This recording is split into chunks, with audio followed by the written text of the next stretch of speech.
সুপ্রিয় শিক্ষার্থী বন্ধুরা, আমাকে কি ঠিকমতো শোনা যাচ্ছে, দেখা যাচ্ছে?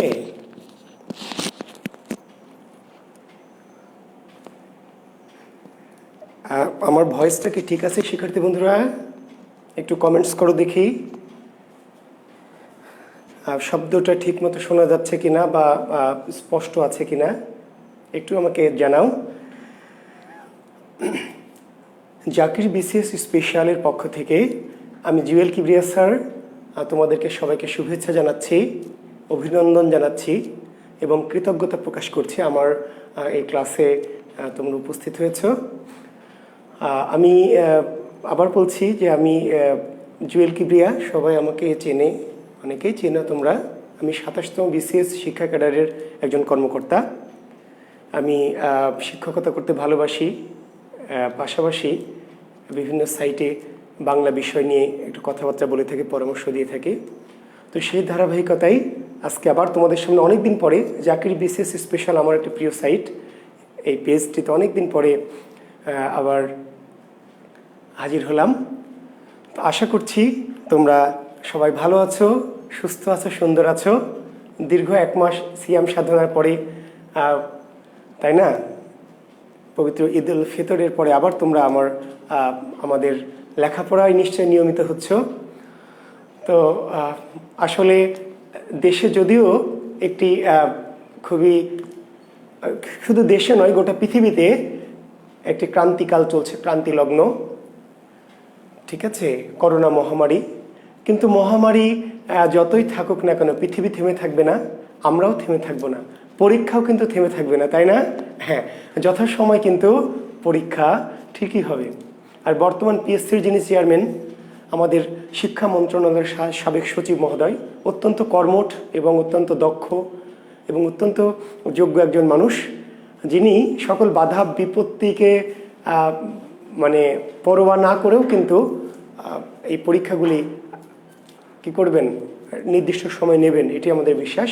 কাজেই যত স্কুল কলেজ বন্ধ থাক, বিশ্ববিদ্যালয়গুলি বন্ধ থাক, তোমাদের ম্যাথসগুলি বন্ধ থাক, পড়াশোনা কিন্তু বন্ধ করা যাবে না, যেহেতু পরীক্ষা নির্দিষ্ট সময়ের মধ্যেই কি অনুষ্ঠিত হবে, চাকরির পরীক্ষাগুলি। তো কাজেই আমরা আর কথা বাড়তে চাই না, ভূমিকা করতে চাই না। আমরা আজকে একটি টপিক তোমাদের বলেছি, নিশ্চয় তোমরা টপিকটি লক্ষ্য করেছ যে আমরা আজকে কথা বলছি, একটি টপিক বেছে নিয়েছি। আমি টপিকটি নির্দিষ্ট করে দিয়েছি এই জন্যই, যাতে তোমাদের আগে থেকে একটু ভেবে রাখতে সুবিধা হয় এবং আগে থেকে তোমরা একটু নিজেরাও একটু প্রস্তুত হয়ে আসতে পারো। হ্যাঁ, অনেকেই ভালোবাসা উড়াচ্ছেন, মণিশঙ্কর নয়নকে দেখতে পাচ্ছি, তারপরে আরও অনেকেই, অসংখ্য শিক্ষার্থী, কণিকা ঘোষ, তারপরে মিতা সরকার, শামসুদ্দিন মাহমুদ তানভীর, আহমেদ শুভ, অনেকেই ভালোবাসা উড়াচ্ছেন আমি দেখতে পাচ্ছি। আমি আপ্লুত হচ্ছি, আমি খুবই এক্সাইটেড হচ্ছি আপনাদের ভালোবাসায়। তো আমি কুশল বিনিময় আসলে আপনাদের সাথে খুব বেশিক্ষণ করতে চাচ্ছি না, কারণ এই ক্লাসটা ওপেন, অনেক বাইরের অনেক শিক্ষার্থীরা আমাদের সাথে যুক্ত আছে। কাজে আমি সবার পক্ষ থেকে শুভেচ্ছা নিয়ে নিচ্ছি, সবাইকে আমি সালাম দিয়ে দিচ্ছি। আসসালামু আলাইকুম ওয়া রাহমাতুল্লাহি ওয়া বারাকাতুহু। অন্যান্য ধর্মাবলম্বীদের নিজ নিজ ধর্ম অনুযায়ী শুভকামনা থাকলো, নমস্কার থাকলো। আমরা আজকের টপিকটি শুরু করছি। আজকের আমাদের টপিকটির নাম হচ্ছে সাময়িক পত্র। শিক্ষার্থী বন্ধুরা, আপনারা জানেন যে বাংলা আধুনিক যে সাহিত্য আমরা বলছি, আধুনিক যুগ, 1801 সাল থেকে বাংলা সাহিত্যের যে আধুনিক যুগ, এই আধুনিক যুগ তথা আধুনিক সাহিত্যের বিকাশে কিন্তু সাময়িক পত্রগুলির অনেক বড় অবদান। সাময়িক পত্রগুলির অবদান কিন্তু খুবই বেশি। তো সেই সাময়িক পত্রের অবদান কি, বা কোন সাময়িক পত্র বাংলা সাহিত্যের বিকাশে কী ধরনের ভূমিকা পালন করেছে, সেই বিষয়গুলো নিয়ে কিন্তু আমরা আজকে কথা বলবো, ঠিক আছে? তো কথা বলার আগে তোমাদেরকে একটা জিনিস একটু আমি রেশিওটা দেখাচ্ছি, কেন এই টপিকটি আজকে এত গুরুত্বের সাথে বেছে নিয়েছি, গুরুত্ব দিয়ে পড়াচ্ছি এই জন্যই। আমি তোমাদেরকে বলছি যে বাংলা দেশের যত রকম পরীক্ষা হয়, বিশেষ করে বিসিএস এর কথাই যদি আমরা বলি, বাংলাদেশে খুব কম বিসিএস খুঁজে পাওয়া যাবে, কোশ্চেন খুঁজে পাওয়া যাবে যেখানে সাময়িক পত্র থেকে প্রশ্ন হয়নি। ভালো করে শুনবে কথাটি। আমরা সাহিত্যে পত্রপত্রিকার অবদান কি সেটা তো পরের বিষয়, অবদান, কিন্তু আপনাদের জীবনে অবদানটা কি সেটাকে জেনে নেন যে বাংলাদেশে যত রকম চাকরির পরীক্ষা আছে, যত রকমের চাকরির পরীক্ষা আছে, সকল পরীক্ষাতে সাময়িক পত্র তথা পত্র পত্রিকা থেকে প্রশ্ন হয়নি এমন পরীক্ষা খুঁজে পাওয়া খুবই দুষ্কর হবে। প্রায় প্রত্যেক বিসিএসেই পত্র পত্রিকা বা সাময়িক পত্র থেকে প্রশ্ন হয়েছে, এবং একটি করে নয়, একাধিক একাধিক। জি, আমি একটু রেশিওটা দেখাবো আপনাদের। আমি একটু ইচ্ছা করেই আপনাদেরকে একটু পরিসংখ্যানটা দেখাতে চাই, আপনারা আশা করছি বিরক্ত হবেন না। দেখেন, আমাদের যে 42 বিসিএসটা 41 বিসিএসটা যে চলে গেছে, 41 বিসিএস, 41তম যে বিসিএসটা ছিল, অতি সাম্প্রতিক যে বিসিএসটা পার হলো, সেই 41তম বিসিএসে দেখেন পত্র পত্রিকা থেকে প্রশ্ন এসছে। দেখেন প্রশ্নটা কি ছিল, নিশ্চয় যারা পরীক্ষা দিয়েছেন বা পরীক্ষা না দিলেও যারা সালের কোশ্চেনগুলো দেখেন, 41তম বিসিএস পরীক্ষায় সাময়িক পত্র থেকে প্রশ্ন হয়েছিল যে 1971 সালে মুজিবনগর সরকার কর্তৃক প্রকাশিত পত্রিকার নাম ছিল। 41তম বিসিএস, আমি যে বললাম যে বাংলাদেশের প্রায় সকল বিসিএসেই কি সাময়িক পত্র থেকে প্রশ্ন হয়, সেটি একটু প্রুফ করার জন্য আপনারা চাইলে নিজেরাও দেখতে পারবেন। অতি সম্প্রতি যেই বিসিএস পরীক্ষাটি হচ্ছে 41তম বিসিএস, সেখানে সাময়িক পত্র থেকে প্রশ্ন ছিল যে 1971 সালে মুজিবনগর সরকার কর্তৃক প্রকাশিত পত্রিকার নাম কি ছিল। নিশ্চয়ই উত্তরটি আপনারা এতদিনে জেনে গেছেন। পত্রিকার নাম ছিল জয় বাংলা। 1971 সালের, ঠিক আছে, 30শে মার্চ এই পত্রিকাটি প্রথম প্রকাশিত হয়। পত্রিকার নাম ছিল জয় বাংলা। আমরা পরে বলবো আবার। এগুলো 42 বিসিএস, ঠিক আছে, সরি, এটা ছিল 42 বিসিএসে। এই প্রশ্নটা ছিল 42তম বিসিএস। জি, ডাক্তারদের যে একটি স্পেশাল বিসিএস ছিল। 41 বিসিএস এর প্রশ্ন, আচ্ছা 42 বিসিএস আরেকটি প্রশ্ন ছিল, সবুজপত্র পত্রিকার সম্পাদককে। 42তম বিসিএস স্পেশাল বিসিএস যেটা, সেখানে একটা প্রশ্ন ছিল যে মুজিবনগর সরকার কর্তৃক প্রকাশিত পত্রিকার নাম কি, তার উত্তর হচ্ছে জয় বাংলা। আরেকটি প্রশ্ন ছিল একই বিসিএস এর দুটি প্রশ্ন, যেখানে বাংলা থেকে প্রশ্নই হয়েছে মাত্র 15টি, বুঝতে পারলেন, সেখানে শুধু পত্রিকা থেকে প্রশ্ন হয়েছে 2টি। সবুজপত্র পত্রিকার সম্পাদককে 42 বিসিএস এর প্রশ্ন, নিশ্চয়ই আমার উত্তর দেওয়ার দরকার নেই, প্রমোদ চৌধুরী। এবং বাংলাদেশে এমন কোনো পরীক্ষা নাই, প্রাইমারি, নিবন্ধন, ব্যাংকার্স রিক্রুটমেন্ট, এই সবুজপত্র থেকে প্রশ্ন হয় না। বাংলাদেশে এমন কোনো জবের পরীক্ষা নয় যেখানে এই সবুজপত্র থেকে প্রশ্ন না হয়, প্রায়ই হবে। যে 41 বিসিএস এর কথা যেটা বলছিলাম, 41 বিসিএস এর প্রশ্ন হয়েছে গ্রাম বার্তা প্রকাশিকা কোথা থেকে প্রকাশিত হয়। 41তম বিসিএস এর প্রিলিমিনারিতে সাময়িক পত্র থেকে প্রশ্ন হয়েছে গ্রাম বার্তা প্রকাশিকা পত্রিকাটি কোথা থেকে প্রকাশিত হয়। নিশ্চয়ই আপনারা জানেন, কুষ্টিয়ার কুমারখালী থেকে, আঞ্চলিক পত্রিকা বলি আমরা এটাকে। আচ্ছা, আমরা যদি 40 বিসিএস এর কথা দেখি, 40তম বিসিএস এর প্রশ্ন দেখে দেখেন, 40তম বিসিএস এর প্রশ্ন হয়েছিল ঢাকা প্রকাশ সাপ্তাহিক পত্রিকাটির সম্পাদককে। তাহলে 42 বিসিএস এর 2টি প্রশ্ন হয়েছিল সাময়িক পত্র থেকে, 41 বিসিএস একটি, 40 বিসিএস একটি। 40 বিসিএস এর প্রশ্ন কি, প্রশ্ন হচ্ছে ঢাকা প্রকাশ এই সাপ্তাহিক পত্রিকার সম্পাদককে। কৃষ্ণচন্দ্র মজুমদার। ঢাকা প্রকাশ নামক পত্রিকাটি, ঠিক আছে, 1861 সালে বেরিয়েছিল এই পত্রিকাটা। 1861 সালে ঢাকা থেকে, ঢাকা প্রকাশ, সম্পাদককে কৃষ্ণচন্দ্র মজুমদার। জি, একজন কবি, মনে আছে, বিখ্যাত কবি। চিরসুখী জন ভ্রমে কি কখন ব্যথিত বেদন বুঝিতে পারে, কি যাতনা বিষে কে বুঝিবে সে কিসে, কভু আসি বিষে দংশে নিজারে। এই যে কবিতার রচয়িতাকে, কৃষ্ণচন্দ্র মজুমদার। চিরসুখী জন ভ্রমে কি কখন ব্যথিত বেদন বুঝিতে পারে, কি যাতনা বিষে বুঝিবে সে কিসে, কভু আসি বিষে দংশে নিজারে। সে কৃষ্ণচন্দ্র মজুমদার সম্পাদিত পত্রিকার নাম কি, ঢাকা প্রকাশ। জি, এটা আমাদের 40তম বিসিএস পরীক্ষায় এই প্রশ্নটি হয়েছিল। হ্যাঁ, কৃষ্ণচন্দ্র মজুমদার সম্পাদিত পত্রিকা ঢাকা প্রকাশ। আমরা যদি একটু 39তম প্রিলির কথা ভাবি, 39তম প্রিলি দেখেন, তো 39তম প্রিলিতে 39তম প্রিলিটা হচ্ছিল বিশেষ, ডাক্তারদের জন্য বিশেষ বিসিএস। খুবই অল্প প্রশ্ন, সেখানে প্রশ্ন হয়নি। 38তম বিসিএস এর প্রশ্ন হয়েছিল 38তম বিসিএস প্রিলিমিনারিতে পূর্বাশা পত্রিকার সম্পাদক কে ছিলেন। 38তম বিসিএস প্রিলিমিনারি, তাহলে 42 বিসিএস এসছে, 41 এসছে, 40 এসছে, 39টা বাদ আবার 38 বিসিএস এসছে। পূর্বাশা পত্রিকার সম্পাদক কে ছিলেন। পূর্বাশা একটি পত্রিকা, যার সম্পাদকের নাম ছিল সঞ্জয় ভট্টাচার্য। 37তম বিসিএসে দুটি প্রশ্ন, 37তম বিসিএসে দুটি প্রশ্ন দেখেন। কল্লোল পত্রিকার সম্পাদকের নাম কি? দীনেশ রঞ্জন দাস। আরেকটি প্রশ্ন একই বিসিএস এসছে, 37তম বিসিএস, ভাষা আন্দোলনের প্রথম পত্রিকার সম্পাদকের নাম কি? হাসান হাফিজুর রহমান। ভাষা আন্দোলনের প্রথম পত্রিকার সম্পাদকের নাম হাসান হাফিজুর রহমান। জি আচ্ছা, 36তম বিসিএসে দেখেন, 36তম বিসিএস তিনটি প্রশ্ন একই বিসিএসে, শিক্ষার্থী বন্ধুরা ভালো করে শোনেন, একই বিসিএসে তিনটি প্রশ্ন এসেছে শুধু পত্রিকা থেকে। 36তম বিসিএস কি কি প্রশ্ন? সবুজপত্র কোন সালে?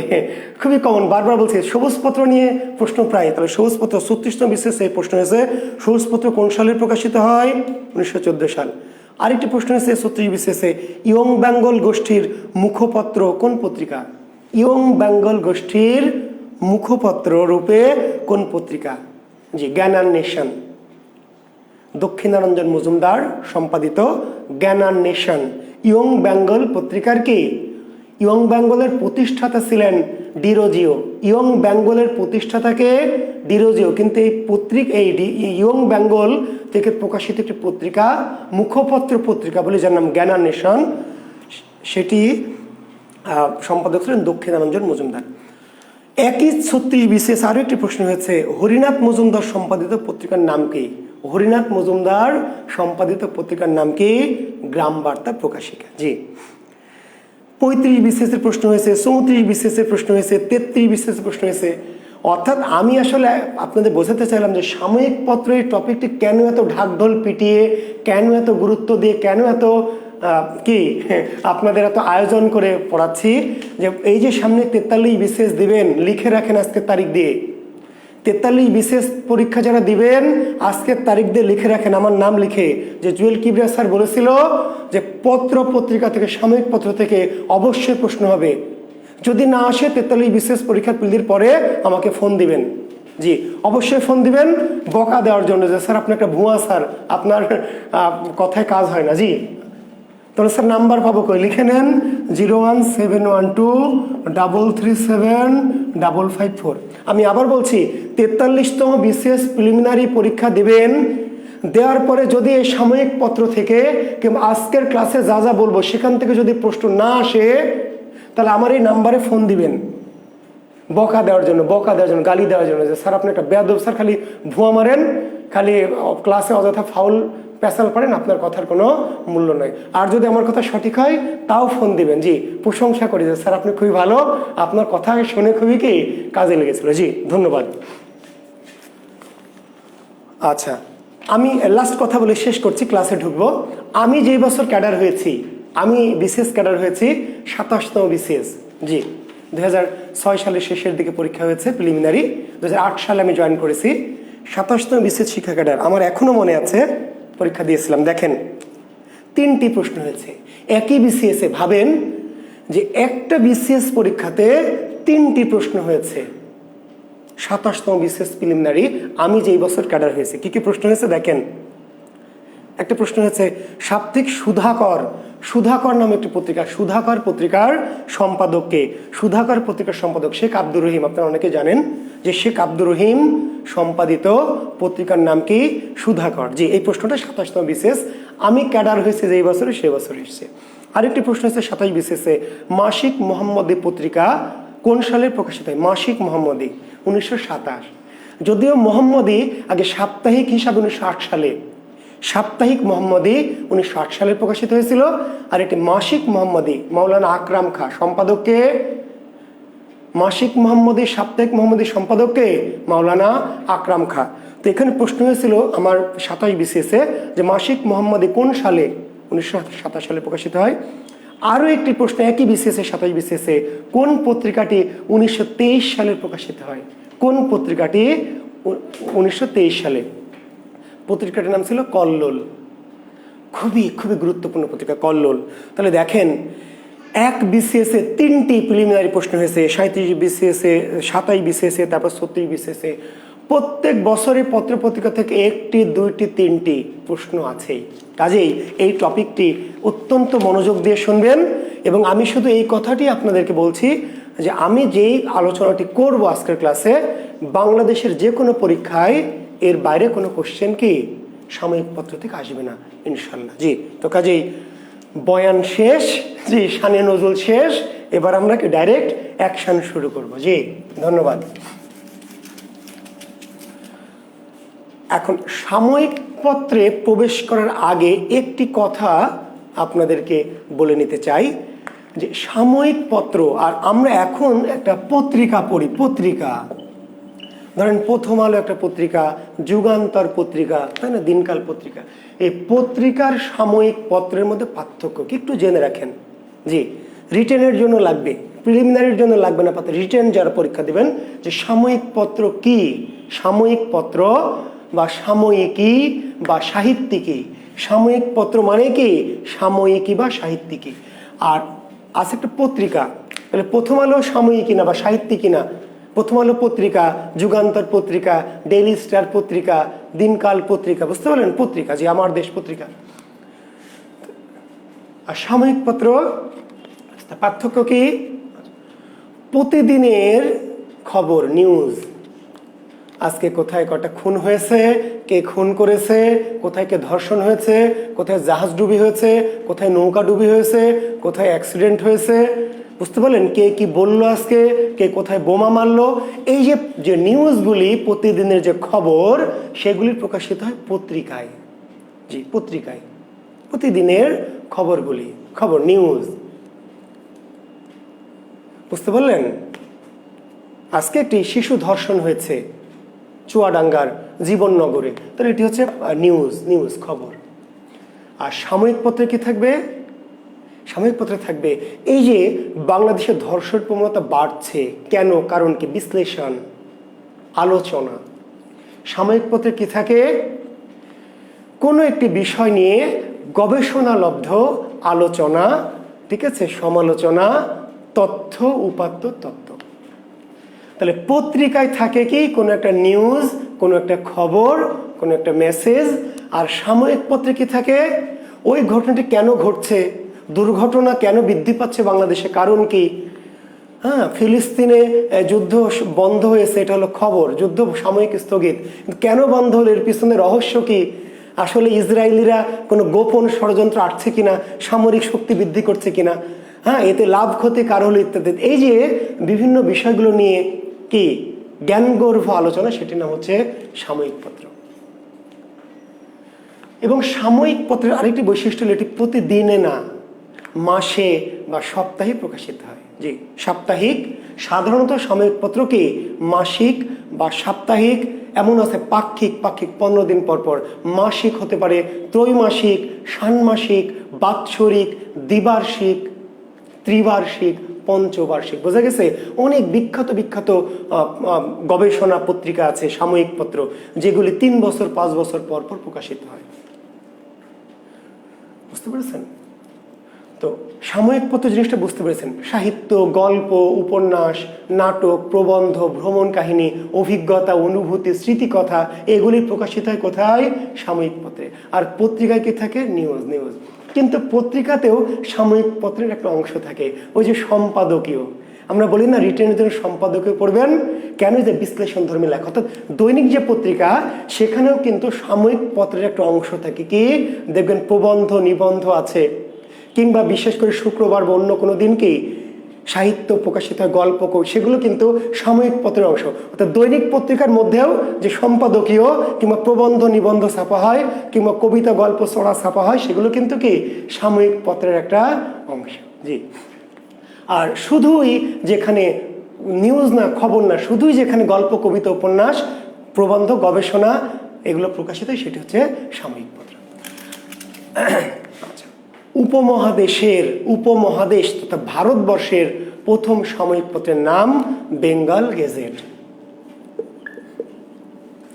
উপমহাদেশের তথা ভারতবর্ষের প্রথম সাময়িক পত্রের নাম কি, বেঙ্গল গেজেট। কত সালে, 1780 সালে।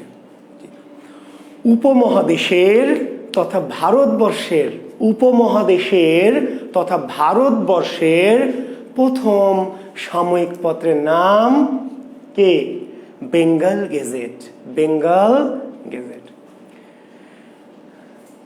জি, কত সালে? উপমহাদেশের প্রথম সাময়িক পত্র কত সালে প্রকাশিত হয়েছে? 1780 সালে। জি, নাম কি? বেঙ্গল গেজেট। উপমহাদেশের প্রথম পত্রিকা সম্পাদকের নাম কি? James Augustus Hicky. James Augustus, আমি জানি না এই পর্যন্ত দেখতে পাচ্ছেন কিনা, জেমস অগাস্টাস হিকি। তাহলে উপমহাদেশের বা ভারতবর্ষের প্রথম পত্রিকা সম্পাদকের নাম কি? James Augustus Hicky. James Augustus Hicky সম্পাদিত পত্রিকার নাম কি? বেঙ্গল গেজেট। উপমহাদেশের প্রথম জি পত্রিকা, ঠিক আছে। কিন্তু এটি বাংলায় নয়, কিন্তু কি? ইংরেজিতে। এই পত্রিকাটি কোন ভাষায়? ইংরেজিতে। ইংরেজি ভাষায়। তো আমরা কি ইংরেজি পত্রিকা নিয়ে কথা বলার জন্য আজকের ক্লাসে এসেছি? আমাদের যে বাংলা পরীক্ষায় ইংরেজি পত্রিকা থেকে প্রশ্ন হবে না, কিন্তু আমরা যেহেতু এটি সূচনার ইতিহাসটার জন্য আমরা এটি জানলাম। ইংরেজিতে আরো অনেক পত্রিকা ভারতবর্ষে প্রকাশিত হয়েছে। স্পেকটেটর, ক্যালকাটা রিভিউ, বুঝতে পারলেন? হ্যাঁ জি, ক্যালকাটা রিভিউ, তারপর স্পেকটেটর, এই টাইপের অনেক পত্রিকা ইংরেজিতে প্রকাশিত হয়েছে। আমাদের ইংরেজি পত্রিকা নিয়ে আমাদের কোনো মাথা ব্যথা নেই। আমরা এই ইংরেজি ভাষায় প্রকাশিত এই পত্রিকাটির কথা কেন প্রথমে বললাম? এই জন্য বললাম যে এই পত্রিকাটি উপমহাদেশের ভারতবর্ষের প্রথম সাময়িক পত্র। জি, তাহলে উপমহাদেশের প্রথম বাংলা পত্রিকা কোনটি? উপমহাদেশের প্রথম বাংলা সাময়িক পত্রের নাম কি? বাংলা সাময়িক পত্র দিগদর্শন। জি, উপমহাদেশের প্রথম। তাহলে দেখেন প্রশ্ন দুইটা কিন্তু একটু ভিন্ন। আমি বারবার ক্লাস নিতে গিয়ে বারবার আপনাদের সতর্ক করি। কেন সতর্ক করি? যে অনেকে আছেন মহা এক্সাইটেড, মহা পণ্ডিত, প্রশ্ন কমন পেলে কোনো দিকে তাকায় না, মার ঝাপ। জি, উপমহাদেশের প্রথম পত্রিকা, ঠিক আছে, আর উপমহাদেশের প্রথম বাংলা পত্রিকা। তাহলে পার্থক্য, উপমহাদেশের প্রথম পত্রিকা আর উপমহাদেশের প্রথম বাংলা পত্রিকা, পার্থক্য আছে। তো প্রশ্নের পার্থক্য বা ভেরিয়েশনটা একটু বোঝার চেষ্টা করবেন। জি, তাহলে উপমহাদেশের প্রথম পত্রিকা বেঙ্গল গেজেট, আর উপমহাদেশের প্রথম বাংলা পত্রিকা বা বাংলায় প্রকাশিত প্রথম পত্রিকা দিগদর্শন, সাময়িক পত্র দিগদর্শন। সম্পাদক জন ক্লার্ক মার্শম্যান। জন ক্লার্ক কি? মার্শম্যান। জন ক্লার্ক মার্শম্যান। কত সালে? 1818 সালে। জি, দেখেন অনেক পণ্ডিত ক্লাস করছে। আনোয়ার জি, রেজাউল করিম অনেক উত্তর দিয়ে দিচ্ছেন। জি, 1818 সালে। উপমহাদেশের প্রথম বাংলা সাময়িক পত্রের নাম কি? দিগদর্শন। তাহলে উপমহাদেশের প্রথম বাংলা পত্রিকার সম্পাদককে? জন ক্লার্ক মার্শম্যান। কত সালে প্রকাশিত হয়েছে? 1818 সালে। জি, তাহলে প্রথম বাংলা পত্রিকা কত সালে প্রকাশিত হয়েছে? 1818 সালে। এই একই সালে আরো একটি পত্রিকা সমাচার দর্পণ। সমাচার দর্পণ।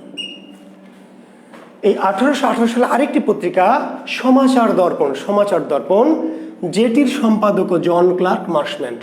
যেটির সম্পাদক জন ক্লার্ক মার্শম্যান। তবে এটা নিয়ে কোনো বইয়ে একটু বিভ্রান্তি থাকতেও পারে। দেখবেন যে অনেকে এটা ওই যে আমাদের ফোর্ট উইলিয়াম কলেজের পণ্ডিত উইলিয়াম কেরি দু একটি বইয়ে দেওয়া আছে যে সমাচার দর্পণ সম্পাদককে উইলিয়াম কেরি, এমন তথ্য থাকলে গ্রহণ করবেন না। তবে একটু বলে রাখি যে এই পত্রিকাটি প্রকাশিত হতো উইলিয়াম কেরির ছাপাখানা থেকে। জি, শ্রীরামপুর মিশন প্রেস। এই পত্রিকাটি ছাপানো হতো কোথা থেকে? উইলিয়াম কেরির যে ছাপাখানা, শ্রীরামপুর মিশন প্রেস থেকে। উইলিয়াম কেরির ছাপাখানা থেকে এই সাময়িক পত্রিকাটি প্রকাশিত হতো বলে অনেকে মনে করেন এই পত্রিকাটি উইলিয়াম কেরির। তবে আসলে পত্রিকাটি উইলিয়াম কেরির না, উইলিয়াম কেরির প্রেস থেকে প্রকাশিত হতো, কিন্তু সম্পাদক হতেন জন ক্লার্ক মার্শম্যান। তাহলে দিগদর্শনের সম্পাদক জন ক্লার্ক মার্শম্যান, সমাচার দর্পণের সম্পাদক জন ক্লার্ক মার্শম্যান। কত সালে? 1818 সালে। জি, আচ্ছা, বাঙালি সম্পাদিত প্রথম পত্রিকা কোনটি? বাঙালি সম্পাদিত। দেখেন ভেজাল আছে না? ভেজাল আছে কিন্তু। জি, বুঝলে বুঝপাতা, আর না বুঝলে জি ওই যা হয় তাই। জি, তো বাঙালি সম্পাদিত প্রথম সাময়িক পত্র বাঙ্গাল গেজেট। জি, কি গেজেট? বাঙ্গাল। দেখেন একটা হচ্ছে বেঙ্গল গেজেট আর একটা কি বাঙ্গাল গেজেট। জি,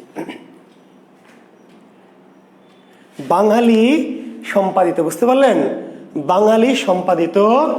তাহলে এর আগে যত পত্রিকার সম্পাদক পেলাম আমরা, এরা কেউ বাঙালি না। এর আগে যতগুলো সম্পাদকের নাম পেলাম এই বেটারা কেউ বাঙালি না, সবাই ইংরেজ। জি, ইংরেজ পর্তুগিজ। তাহলে প্রথম বাঙালি পত্রিকার সম্পাদকের নাম কি?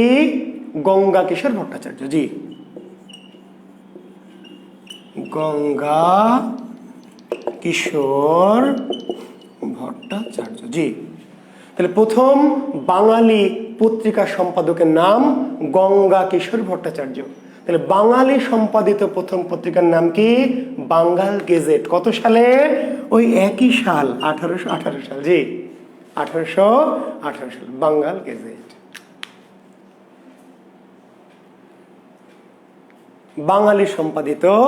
বাঙালি সম্পাদিত প্রথম পত্রিকার নাম, জি, বাঙ্গাল গেজেট, 1818 সাল।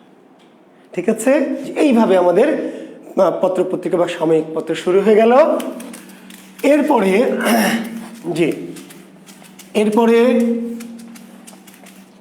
1831 সাল, 1831 সাল সমাচার সভা রাজেন্দ্র একটি পত্রিকা। পত্রিকাটির নাম কি? সমাচার সভা রাজেন্দ্র। সম্পাদকের নাম কি? শেখ আলিমুল্লাহ। জি, তো শেখ আলিমুল্লাহর সমাচার সভা রাজেন্দ্র অতি গুরুত্বপূর্ণ সাময়িক পত্র না, অতি গুরুত্বপূর্ণ না, তবুও এটি পড়তে হবে। কেন গুরুত্বপূর্ণ? এই জন্য যে মুসলমান সম্পাদিত প্রথম সাময়িক পত্র কোনটি? মুসলমান সম্পাদিত প্রথম সাময়িক পত্র কোনটি? সমাচার সভা রাজেন্দ্র। মুসলিম সম্পাদিত বা মুসলমানদের দ্বারা সম্পাদিত প্রথম সাময়িক পত্রের নাম কি? সমাচার সভা রাজেন্দ্র। কত সালে? তাহলে মুসলমানদের সম্পাদিত প্রথম পত্রিকা কত সালে প্রকাশিত হয়? 1831 সালে। প্রথম মুসলিম পত্রিকা সম্পাদকের নাম কি? শেখ আলিমুল্লাহ। ঠিক আছে, শেখ আলিমুল্লাহ সম্পাদিত সমাচার সভা রাজেন্দ্র 1831 সালে, যেটি মুসলমান সম্পাদিত প্রথম কি সাময়িক পত্র। এই একই সালে একটি অতি বিখ্যাত পত্রিকা সমাচার দর্পণ। জি, ঈশ্বর গুপ্ত। 1831 সালে একটি বিখ্যাত পত্রিকা, নাম কি? সমাচার দর্পণ। কত সালে? 1831 সালে। সম্পাদক ঈশ্বরচন্দ্র গুপ্ত বা ঈশ্বর গুপ্ত সম্পাদিত পত্রিকার নাম কি? সমাচার দর্পণ। সমাচার দর্পণ কত সালে প্রকাশিত হয়? 1831 সালে। এটি ছিল সাপ্তাহিক পত্রিকা। কি পত্রিকা? জি, সমাচার দর্পণ। সমাচার দর্পণ তো বললাম আগে। দুঃখিত, সমাচার দর্পণ তো আগে। সংবাদ প্রভাকর, দুঃখিত, শিক্ষার্থী। সমাচার দর্পণ মাথায় যুক্ত হয়ে আছে। সমাচার দর্পণ তো আমরা আগেই 18 সালে বলে এসেছি। সংবাদ প্রভাকর। জি, দুঃখিত, সমাচার দর্পণও বিখ্যাত। জি, কিন্তু সংবাদ প্রভাকর 1831 সালে। ধন্যবাদ। সংবাদ প্রভাকর ঈশ্বরচন্দ্র গুপ্তের সম্পাদনায়। কি? এটি প্রথমে মাসিক, তারপর সাপ্তাহিক, মূলত সংবাদ প্রভাকর সাপ্তাহিক পত্রিকা হিসাবে 1831 সালে প্রকাশিত হয়। কিন্তু একটি কাহিনী আছে, এটি আবার বাংলা ভাষার প্রথম দৈনিক পত্রিকা। বাংলা ভাষার প্রথম কি দৈনিক পত্রিকা। তাহলে প্রথম কিন্তু সাপ্তাহিক হিসাবে প্রকাশিত হয়েছিল। প্রথমে এই পত্রিকা কিন্তু সাপ্তাহিক হিসাবেই প্রকাশিত হয়েছিল, কিন্তু পরবর্তীতে এটা দৈনিকে রূপান্তরিত হয়। কত সালে? 1839 সালে। জি, তাহলে সংবাদ প্রভাকর পত্রিকা বাংলা ভাষার প্রথম দৈনিক পত্রিকা। বাংলা ভাষার প্রথম কি? বাংলা ভাষার প্রথম দৈনিক পত্রিকা কোনটি? সংবাদ প্রভাকর। আমি আবার বলছি, এটি কিন্তু দৈনিক হিসাবে ছিল না, এটি প্রথম 1831 সালে সাপ্তাহিক হিসেবে প্রকাশিত হয়েছিল। পরবর্তীতে এটি 1839 সালে দৈনিকে রূপান্তরিত হয়, যেটিকে বলা হচ্ছে বাংলা ভাষার প্রথম কি দৈনিক পত্রিকা। জি,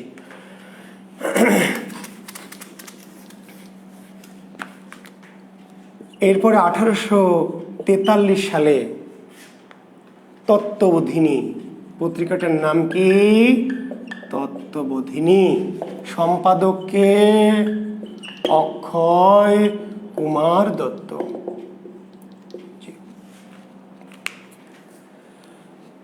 1843 সালে প্রকাশিত হয় পত্রিকার নাম কি? তত্ত্ববোধিনী, অক্ষয় কুমার দত্তের সম্পাদনায়। এই তত্ত্ববোধিনী পত্রিকাটিকে বলা হয় ব্রাহ্ম ধর্ম বা ব্রাহ্ম সমাজের মুখপত্র। লিখে নেন, ব্রাহ্ম ধর্ম বা ব্রাহ্ম সমাজের কি মুখপত্র। শিক্ষার্থী বন্ধুরা, প্রশ্ন হবে যে ব্রাহ্ম ধর্ম বা ব্রাহ্ম সমাজের মুখপত্র পত্রিকা কোনটি? তত্ত্ববোধিনী, সম্পাদককে অক্ষয় কুমার দত্ত। নিশ্চয়ই আপনারা ব্রাহ্ম ধর্ম সম্পর্কে জানেন, অনেকে নাও জানতে পারেন। রিটেন যারা পরীক্ষার্থী তারা একটু জেনে রাখবেন যে ব্রাহ্ম ধর্ম কি আধুনিক হিন্দুদের দ্বারা প্রতিষ্ঠিত একটি কি আধুনিক হিন্দু ধর্ম, মানে হিন্দু ধর্মের একটা মডিফাইড রূপ। জি, ব্রাহ্ম ধর্মের জনককে যদি আমরা বলি ব্রাহ্ম ধর্মের জনক রাজা রামমোহন রায়, এটি আমরা উত্তর দিবেন। তবে তিনজন মূলত ধর্মটি প্রতিষ্ঠা করেছিলেন, রাজা রামমোহন রায়, অক্ষয় কুমার দত্ত এবং দেবেন্দ্রনাথ ঠাকুর। জি, ব্রাহ্ম ধর্ম বা ব্রাহ্ম সমাজটি হচ্ছে কি আধুনিক বা মডিফাইড হিন্দু ধর্ম, অর্থাৎ হিন্দু ধর্মের একটি আধুনিকতম বা মডিফাইড রূপ বা একেশ্বরবাদী, একমেবাদিতাম, একেশ্বরবাদী, অনেকটা ইসলামের মূলনীতির কাছাকাছি এই ধর্মটি। তো এই ধর্মের প্রতিষ্ঠাতা রাজা রামমোহন রায়, যদি আমরা বলছি উত্তর রাজা রামমোহন রায়, তবে এটি রামমোহন রায় একা না, তিনজন মিলে ধর্মটি প্রতিষ্ঠা করেছিলেন। রাজা রামমোহন রায়, অক্ষয় কুমার দত্ত এবং কি রবীন্দ্রনাথ ঠাকুরের পিতা দেবেন্দ্রনাথ ঠাকুর। এবং আপনারা জানেন কি রবীন্দ্রনাথ কোন ধর্মের মানুষ ছিলেন? আপনার উত্তর দেবেন হিন্দু ধর্মের, কিন্তু আসলে হিন্দু ধর্মের না, রবীন্দ্রনাথ ছিলেন কি ব্রাহ্ম ধর্মের। রবীন্দ্রনাথ ঠাকুরের ধর্ম, হ্যাঁ, আবার ওই অর্থে হিন্দু কেন, কারণ ব্রাহ্ম তো আলাদা কিছু না, ওই অর্থে হিন্দু, কিন্তু আসলে তিনি মূলত ব্রাহ্ম ছিলেন। তা আমরা রবীন্দ্রনাথ যখন আলোচনা করব রবীন্দ্রনাথকে নিয়ে, তখন বলবো আপনাদের। তো এই যে ব্রাহ্ম ধর্ম বা ব্রাহ্ম ধর্মের মানুষদের নিয়ে প্রতিষ্ঠিত হয়েছিল ব্রাহ্ম সমাজ, এই ব্রাহ্ম ধর্ম ব্রাহ্ম সমাজের মুখপত্র মানে কি, অর্থাৎ এই ধর্মের উদ্দেশ্য কি, এই ধর্মের কাজ কি, এই ধর্মের নীতি আদর্শ কি, এই ধর্মের তত্ত্ব কথাগুলো কি, সেগুলো প্রকাশ করা। এই ধর্মের নীতি আদর্শ, উদ্দেশ্য, তত্ত্বকে প্রচার করাই ছিল তত্ত্ববোধিনী পত্রিকাটির উদ্দেশ্য। কত সালে? 1843 সালে। জি, এরপরে 1864 সাল বা কোনো কোনো জায়গায় 63 দেওয়া আছে, একটি পত্রিকা যার নাম হচ্ছে, খুব বিখ্যাত একটি পত্রিকা, চাকরির জন্য, জবের জন্য অতি বিখ্যাত। পত্রিকাটির নাম হচ্ছে গ্রাম বার্তা। পত্রিকাটির নাম কি? গ্রাম বার্তা, বা কোনো কোনো বইয়ে দেওয়া আছে গ্রাম বার্তা প্রকাশিকা। জি, পত্রিকাটির নাম গ্রাম বার্তা বা গ্রাম বার্তা প্রকাশিকা। সম্পাদক হলো কাঙাল হরিনাথ। জি, সম্পাদক হচ্ছে কাঙাল হরিনাথ সম্পাদিত পত্রিকার নাম কি? গ্রাম বার্তা, অথবা যদি অপশনে থাকে গ্রাম বার্তা প্রকাশিকা। কত সালে? 1864 সালে। তবে আবার বলছি, একটু দ্বিমত কোথাও আছে, কোথায় কোথায় বলা আছে 1863 সাল। জি, এখন যদি দুটোই যদি থাকে, আচ্ছা দুটোই যদি থাকে তাহলে কি 64 দিবেন? জি, দুটো থাকলে 1864 সালটা দিবেন। তবে এই ভদ্রলোকের নাম কাঙাল হরিনাথ নয়, ওনার প্রকৃত নাম কি নিশ্চয়ই জানেন, হরিনাথ মজুমদার। প্রশ্ন হবে কাঙাল হরিনাথের প্রকৃত নাম কি? হরিনাথ মজুমদার। এই পত্রিকাটি প্রকাশিত হতো কোথা থেকে? এটিকে বলা হয় আঞ্চলিক পত্রিকা। কি পত্রিকা? আঞ্চলিক। কুষ্টিয়ার কুমারখালী থেকে এই পত্রিকাটি প্রকাশিত হতো। গ্রাম বার্তা প্রকাশিকা, কুষ্টিয়ার কুমারখালী। অতি সাম্প্রতিক একটা বিসিএসে দেখবেন প্রশ্ন হয়েছে, কুষ্টিয়ার কুমারখালী থেকে প্রকাশিত পত্রিকা গ্রাম বার্তা প্রকাশিকা। মীর মোশাররফ হোসেনের সাহিত্যিক গুরুর নাম কি জানেন? মীর মোশাররফ হোসেন নাম জানেন তো সবাই? জি, সাহিত্যিক গুরু এই কাঙাল হরিনাথ, জেনে রাখেন। মীর মোশাররফ কার উৎসাহে, কার প্রেরণায় সাহিত্য চর্চায় অনুপ্রাণিত হয়েছিলেন? কাঙাল হরিনাথ। মীর মোশাররফকে মীর মোশাররফ বানিয়েছিলেন কে? কাঙাল হরিনাথ। মীর মোশাররফ হোসেনের কি গুরু? গুরু কাঙাল হরিনাথ। জি, তো এই কাঙাল হরিনাথ এবং মীর মোশাররফের জীবনের প্রথম লেখা প্রকাশিত হতো কোন পত্রিকায়? গ্রাম বার্তা। মীর মোশাররফ হোসেন তার লেখা রচনা প্রথম প্রকাশিত হতো কোন পত্রিকায়? গ্রাম বার্তা প্রকাশিকা। ঠিক আছে, এরপরে আর দেখবেন এই যে কাঙাল হরিনাথ, তাই না, তার শিষ্য হচ্ছে মীর মোশাররফ। এই মীর মোশাররফ তো গুরুর পত্রিকায় গ্রাম বার্তা প্রকাশিকায় লিখে লিখে একসময় কি বড় লেখক হলেন এবং নিজে একটি পত্রিকা আবার প্রকাশ করলেন 1874 সালে। কি নাম? আজিজন নেহার। তাহলে মীর মোশাররফ হোসেন তার গুরু কাঙাল হরিনাথের পত্রিকা গ্রাম বার্তায় লেখা শুরু করলেন, লিখে লিখে আস্তে আস্তে বিখ্যাত লেখক হলেন এবং নিজে একসময় একটা কি পত্রিকা বের করে ফেললেন। সেই পত্রিকাটির নাম কি? আজিজন নেহার। আজিজন নেহার পত্রিকার সম্পাদককে মীর মোশাররফ হোসেন। মীর মোশাররফ হোসেন। এই পত্রিকাটি মীর মোশাররফ কার নামে নামকরণ করেছিলেন? জি, তার প্রথম স্ত্রী আজিজন নেহার। মীর মোশাররফ সম্পাদিত পত্রিকাটি নামকরণ করেছিলেন কার নামে? মীর মোশাররফ হোসেনের প্রথম স্ত্রী আজিজন নেহার। প্রথম স্ত্রী মানে কি? যে দ্বিতীয় স্ত্রী আছে। জি, বড় বড় লেখকদের দুইটা কোটা, কমপক্ষে দুইটা। জি, বিখ্যাত মানুষ যারা, আমাদের মতো যারা অবিখ্যাত মানুষ, তারা একটা নিয়েই জীবন যায় যায় অবস্থা। কিন্তু যারা বিখ্যাত, জি, নজরুলের কথা ভাবেন, মীর মোশাররফ, মাইকেল, তাই না, কিংবা হাল আমলের হুমায়ুন আহমেদের কথা ভাবেন।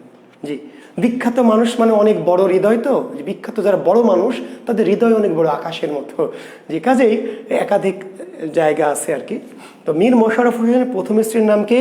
আজিজন নেহার, যার নামে তিনি পত্রিকা সম্পাদনা করেছিলেন। আর দ্বিতীয় স্ত্রীর নাম কি? বিবি কুলসুম। মীর মোশাররফ হোসেনের দ্বিতীয় স্ত্রীর নাম বিবি কুলসুম। বিবি কুলসুমকে তিনি নিরাশ করেননি।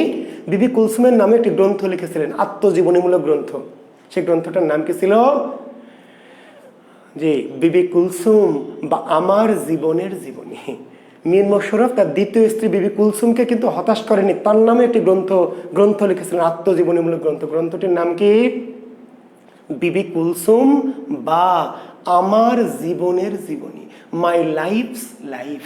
বিবি কুলসুম হলো তার জীবন, সেই জীবনের আবার কি জীবনী। জি, তো যাই হোক, সে মীর মোশাররফ সম্পাদিত পত্রিকা আজিজন নেহার। আমরা মীর মোশাররফ, আমরা যে সাহিত্য গ্রুপের যারা শিক্ষার্থী আছেন এখানে, ঠিক আছে, আমরা জাকির বিসিএস স্পেশাল থেকে যে সাহিত্য টিউটোরিয়াল একটি গ্রুপ করেছি, সেখানকার শিক্ষার্থী যারা আছেন তারা নিশ্চয়ই, আমরা খুব শীঘ্রই কিন্তু এই লেখকদের জীবনীতে ঢুকবো।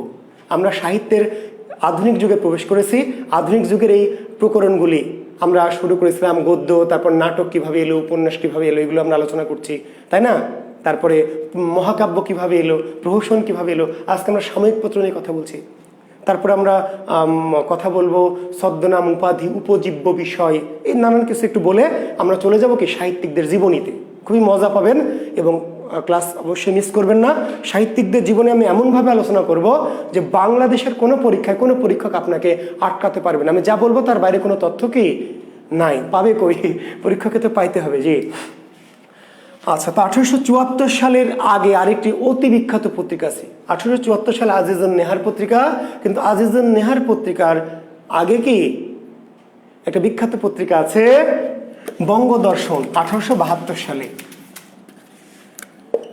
আচ্ছা, আমি আপনাদের কমেন্টস কিন্তু আর দেখছি না, ইচ্ছা করে দেখছি না। কমেন্টস দেখতে গিয়ে আমার কনসেন্ট্রেশনটা ব্রেক হচ্ছে। জি, কারণ এই ওপেন ক্লাসে 2-4 জন মানে অন্য জাতীয় মানুষ থাকে, ক্লাস করতে আসে না, ওরা নানানভাবে আমাকে বিরক্ত করতে আসে কিংবা বিভ্রান্ত করে আর কি। এই জন্য আমি কমেন্টস দেখলে আমার সাইকোলজিক্যাল ইফেক্ট তৈরি হয়, বুঝতে পারলেন? এই যে যতজন ক্লাস করছেন এর মধ্যে 2-4 জন আছেন যারা বাংলা ক্লাস করায় কোথাও কোথাও, এরা আবার আমার ক্লাস করে, বা অন্য কোনো কোচিংয়ের কি বলবো, এটা খাঁটি বাংলায় যাকে দালাল বলি আমরা, ইংরেজিতে ভালো শব্দ অবশ্য আছে, জি। তো এরা ক্লাস করে করে কমেন্টস করে করে বিরক্ত করে, বিভ্রান্ত করার চেষ্টা করে। তো যার ফলে আমি ওই একটু কমেন্টস আর দেখছি না। আমি জানি না, আপনারা যা খুশি তাই বলেন, আমি আমার মতো করে পড়াতে চাই। আর প্রশ্ন উত্তর যদি থাকে আমি শেষে নিব, জি। কারো যদি কোনো কোশ্চেন থাকে, কোনো জিজ্ঞাসা থাকে, কোনো কৌতূহল থাকে, দ্বিমত থাকে, আমি ক্লাসের শেষে বলবো, বলে তখন নিব, জি। কারণ ক্লাসের মাঝখানে আপনারা মাঝে মাঝেই খোঁচা মারবেন, তাতে ক্লাসের ধারাবাহিকতাটা নষ্ট হবে এবং আমার কনসেন্ট্রেশনটা নষ্ট হবে, জি। কারণ সবাই কিন্তু ছাত্র না, এখানে কেউ কেউ আছে কি পাঁজি বদ, অন্য কোচিং বা অন্য কোনো মাস্টারের কি, জি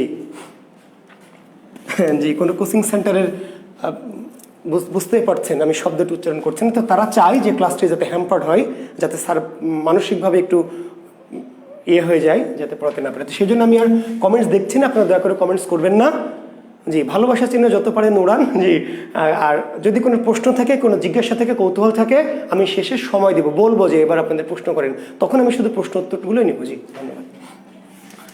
তো 1872 সালে অতি বিখ্যাত একটি পত্রিকা, অতি বিখ্যাত, নাম কি, জি, বঙ্গদর্শন, জি, বঙ্গদর্শন পত্রিকা। সম্পাদকের নাম কি, বঙ্কিম, বঙ্কিমচন্দ্র। 1872, তাহলে 72 বঙ্কিম বঙ্গদর্শন, বঙ্গদর্শন বঙ্কিম 72, জি। বঙ্কিম বঙ্গদর্শন 72, 72 বঙ্কিম বঙ্গদর্শন। বঙ্কিম সম্পাদিত পত্রিকার নাম বঙ্গদর্শন। বঙ্গদর্শন কত সালে, 1872 সালে। এই পত্রিকাটিকে বলা হয় হিন্দু জাতীয়তাবাদী পত্রিকা, জি, হিন্দু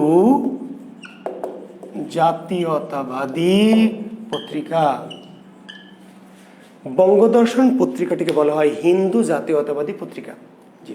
এবং আপনারা জানেন কিনা যে বঙ্কিম কিন্তু হিন্দু জাতীয়তাবাদী লেখক। বঙ্কিমের লেখার উদ্দেশ্য ছিল হিন্দু জাতীয়তাবাদের বিকাশ, বুঝতে পারলেন, এবং হিন্দু ধর্মের মানে নীতি কথাগুলোকে কি করা, হাইলাইট করা বা প্রচার করা। এবং আপনারা জানেন কি, যদি জানেন না, এখানে অনেক কম জানা শিক্ষার্থী থাকতে পারেন, তো তারা এই সমস্ত কথাগুলিকে ফাও আজারে পেশাল বলে মনে করবেন। কিন্তু যারা একটু জানতে চান বা কৌতূহল বিষয়, তাদের জন্য বলছি যে বিশেষ রিটেন পরীক্ষা একটি প্রশ্ন দেখবেন আসবে যে বঙ্কিমকে নীতিবাদী লেখক বলা হয় কেন, বঙ্কিমকে নীতিবাদী লেখক বলা হয় কেন, কিংবা এমন বলবে যে বঙ্কিম নীতিবাদী লেখক, উক্তির পক্ষে বিপক্ষে তোমার মতামত দাও। তো বঙ্কিমকে বলা হয় নীতিবাদী। তো এটি আমি ডিটেলস আলোচনা আজকের ক্লাসে করতে পারবো না, তাহলে আমার সাময়িক পত্রের আলোচনাটা শুধু জানিয়ে রাখি যে বঙ্কিম ছিলেন নীতিবাদী। নীতির কাছে তিনি কি করেছেন, সাহিত্যকে একটু ক্ষুণ্ণ করেছেন। সাহিত্যে যে কলা কৈবল্যবাদ, আর্ট ফর আর্ট শেক, সাহিত্যের আমরা উদ্দেশ্য বলি আর্ট ফর আর্ট শেক আর art for life sake. Art for art sake, কলা কৈবল্যবাদ, আর একটা আর্ট ফর লাইফ শেক। তো বঙ্কিম তার মানে নীতির কাছে সাহিত্যকে কি করেছিলেন, জি, পড়বেন, বিষবৃক্ষ পড়বেন, তারপরে কৃষ্ণকান্তের উইল পড়বেন, জি।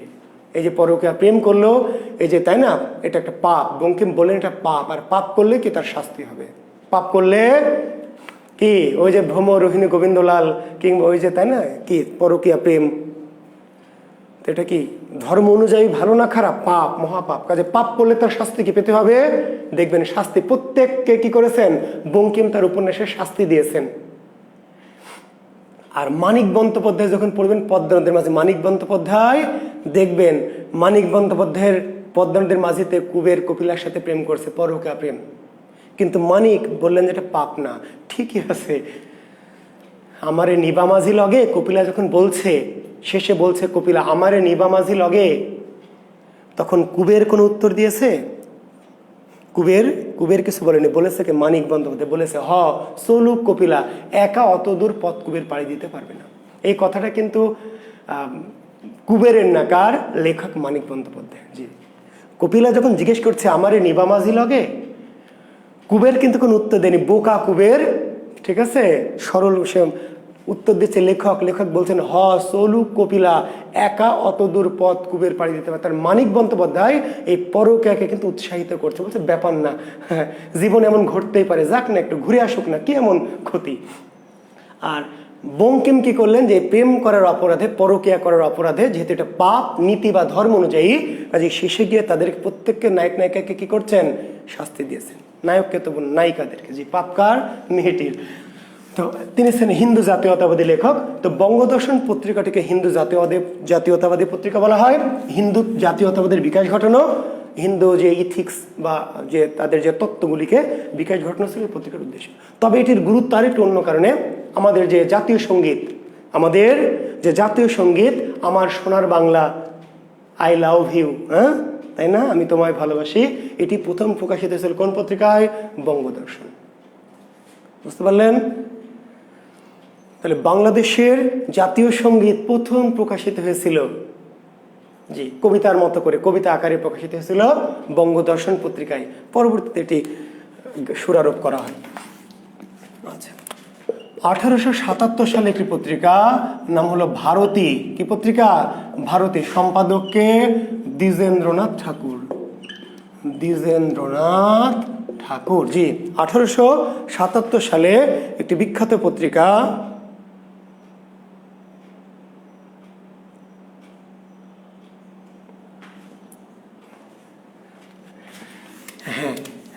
তো 1877 সালে আমরা কুন্দনন্দিনী বিষবৃক্ষ নিয়ে কথা বলবো, ঠিক আছে?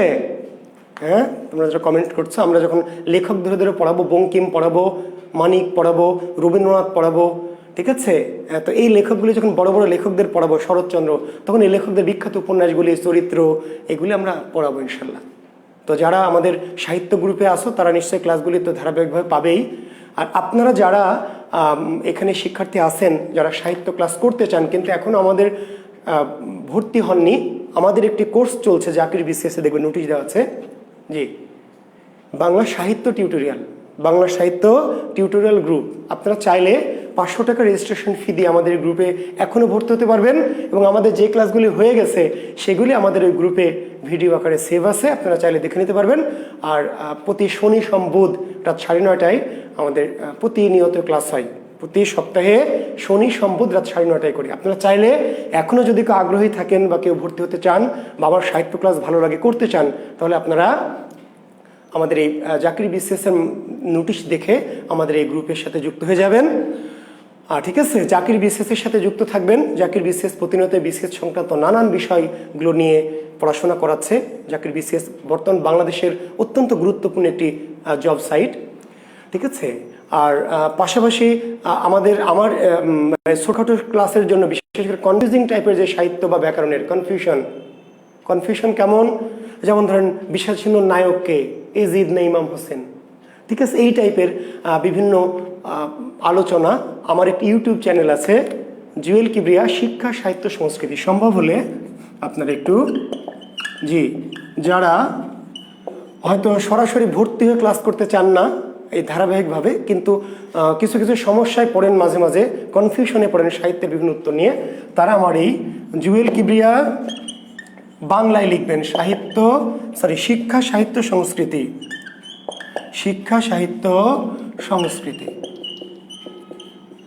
জি, এই ইউটিউব চ্যানেলটি যদি একটু সার্চ করেন দেখেন মাঝে মাঝে, তাহলে আপনাদের এখানে কিন্তু একেবারে ধারাবাহিক কোনো ক্লাস আমি ওইভাবে এখনো দেই না। এই চ্যানেলটির মূল উদ্দেশ্য হচ্ছে শিক্ষা নিয়ে, সাহিত্য নিয়ে যে সমস্ত দ্বিমতগুলি আছে, কনফিউশনগুলি আছে, সেগুলির ব্যাখ্যা বিশ্লেষণ করে একটা সমাধান দেওয়া। তো যারা সাহিত্যের নানান বিষয় নিয়ে কনফিউশনে ভোগেন, তারা আমার এই জুয়েল কিবরিয়া শিক্ষা সাহিত্য সংস্কৃতি ইউটিউব চ্যানেলটি সাবস্ক্রাইব করবেন। এবং আপনাদের যদি কোনো মতামত থাকে, পরামর্শ থাকে, কোনো চাওয়া থাকে কোনো বিষয় নিয়ে, তাহলে আপনারা ওখানে কমেন্টস করলে আমরা সেই অনুযায়ী কি ওখানে ক্লাস দেব। জি, ধন্যবাদ।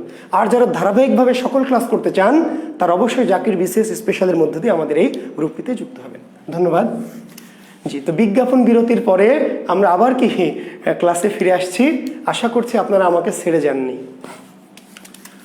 তো 1877 সালে একটি পত্রিকার নাম কি বলেছি? ভারতী। সম্পাদক দ্বিজেন্দ্রনাথ ঠাকুর। এই পত্রিকাটিকে বলা হয় ঠাকুর বাড়ির পত্রিকা। যে লিখে নেন, কি পত্রিকা? ঠাকুর বাড়ির পত্রিকা। কলকাতা জোড়াসাঁকোর ঠাকুর বাড়ি থেকে এই পত্রিকাটি প্রকাশিত হতো। কলকাতার জোড়াসাঁকোর ঠাকুর বাড়ি থেকেই এই পত্রিকাটি প্রকাশিত হতো। এই পত্রিকাটিকে এই জন্য বলা হয় ঠাকুর বাড়ির পত্রিকা। সম্পাদককে দ্বিজেন্দ্রনাথ ঠাকুর। রবীন্দ্রনাথ ঠাকুরের বড় ভাই, জানেন তো যে রবীন্দ্রনাথ ঠাকুর বড় ভাই দ্বিজেন্দ্রনাথ ঠাকুর, এবং পর্যায়ক্রমে এই ভারতীয় পত্রিকা অনেকেই সম্পাদনা করেছেন, অনেকেই, জি পর্যায়ক্রমে রবীন্দ্র পরিবারের অনেকেই এই পত্রিকাটি সম্পাদনা করেছেন। স্বর্ণকুমারী দেবী সম্পাদনা করেছেন, ঠিক আছে, তারপর সোমেন্দ্রনাথ, সৌরেন্দ্রনাথ, গগনেন্দ্রনাথ, অবনেন্দ্রনাথ, অনেক। রবীন্দ্রনাথরা মাত্র 14 ভাই, জি রোহিঙ্গা পরিবার, জি। আর তখনকার দিনে এটাই ছিল ট্র্যাডিশন, রবীন্দ্রনাথরা মাত্র কি, মাত্র 14, জি। 14তম সন্তান রবীন্দ্রনাথ ছিলেন সেই পরিবারের 14তম সন্তান, জি।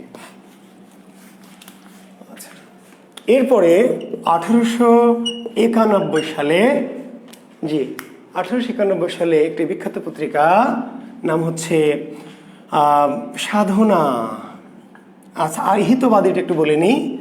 হিতবাদী একটি পত্রিকা, হিতবাদী, তারপর সাথে হিতবাদী, কৃষ্ণকমল ভট্টাচার্য,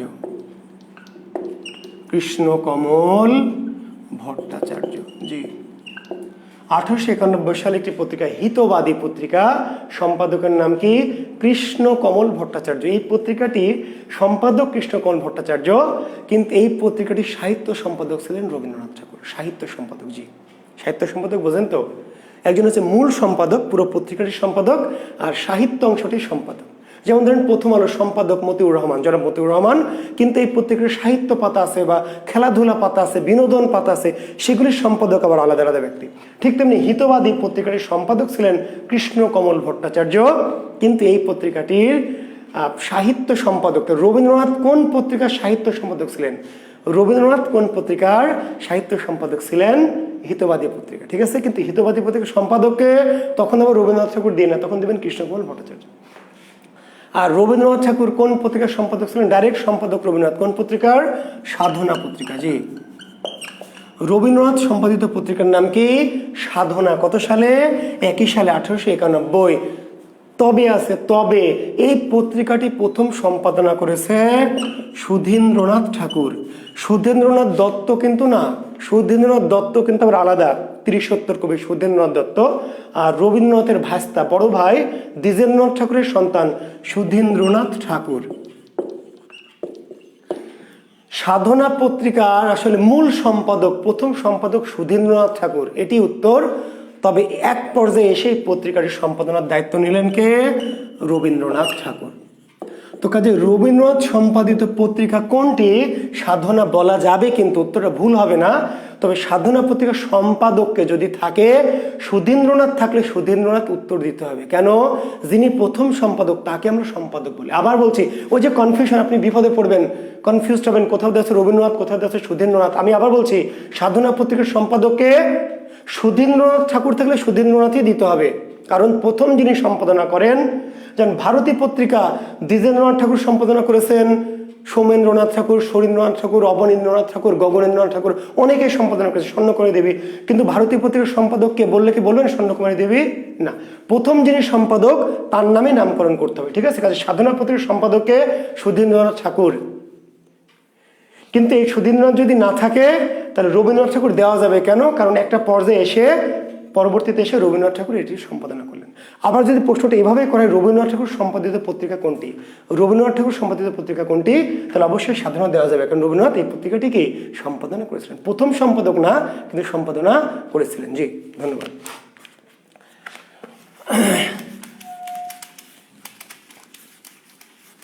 এরপরে বিখ্যাত একটি পত্রিকা, জি 1914 সাল, অতি বিখ্যাত পত্রিকা, অতি।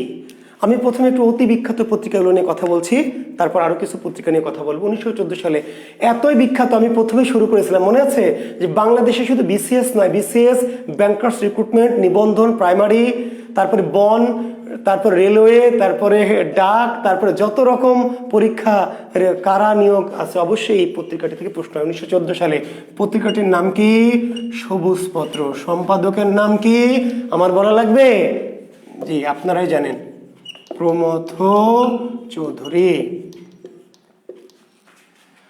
1914 সালে, জি, পত্রিকা সবুজপত্র, সম্পাদক প্রমথ চৌধুরী। তাহলে প্রমথ চৌধুরীর সম্পাদিত পত্রিকার নাম কি, সবুজপত্র, কত সালে প্রকাশিত হয়েছে, 1914 সালে। এই পত্রিকাটিকে কি বলা হয়? চলিত রীতির মুখপত্র। কি বলা হয়? এই পত্রিকাটিকে বলা হয় চলিত রীতির মুখপত্র। লিখে নেন, এই পত্রিকাটিকে বলা হয় চলিত রীতির মুখপত্র পত্রিকা। যে চলিত রীতির মুখপত্র, নিশ্চয় জানেন, এগুলো খুব কমন তথ্য, কিন্তু তবু একটু বলতে হচ্ছে, কারণ এত বিখ্যাত যে না বললে আলোচনাটা অপূর্ণ থেকে যাবে। আপনারা জানেন যে 1914 সালের পূর্বে 1801 সাল থেকে বাংলাদেশের সাথে আধুনিক যুগ, তাই না? 1801 সাল থেকে বাংলাদেশের সাথে আধুনিক যুগ, তারও আগ থেকে 650 বা 950 থেকে বাংলার সাথে রচিত হচ্ছে। কিন্তু সাহিত্যের রীতি ছিল সাধু রীতি। সাহিত্যের রীতি ছিল কি? আচ্ছা, মানুষ কি কথা বলতো সাধু রীতিতে? মানুষ কি কথা বলতো সাধু রীতিতে না চলিত রীতিতে? মানুষ কথা বলতো চলিত রীতিতে, আঞ্চলিক রীতিতে, কিন্তু সাহিত্য লিখত কি? সাধু রীতিতে। কারণ মনে করতো যে সাহিত্য সাধারণ মানুষের জন্য না, সাহিত্য কি বিশেষ মানুষের জন্য। জি, সাহিত্য হচ্ছে কি বিশেষ মানুষের জন্য। কাজেই সাহিত্য লিখবে কারা? যারা গুরু। সাহিত্য লিখতে হবে সাধু ভাষায়, কথা বলবে মানুষ চলিত ভাষা, আঞ্চলিক ভাষায়, আর বই লিখবে, সাহিত্য লিখবে সাধু ভাষায়। কাজে ওই যে 650 950 থেকে শুরু করে 1801 সাল থেকে এসে একেবারে 1914 সাল পর্যন্ত বাংলা ভাষায় যত গ্রন্থ রচিত হয়েছে সবগুলি কি সাধু রীতিতে।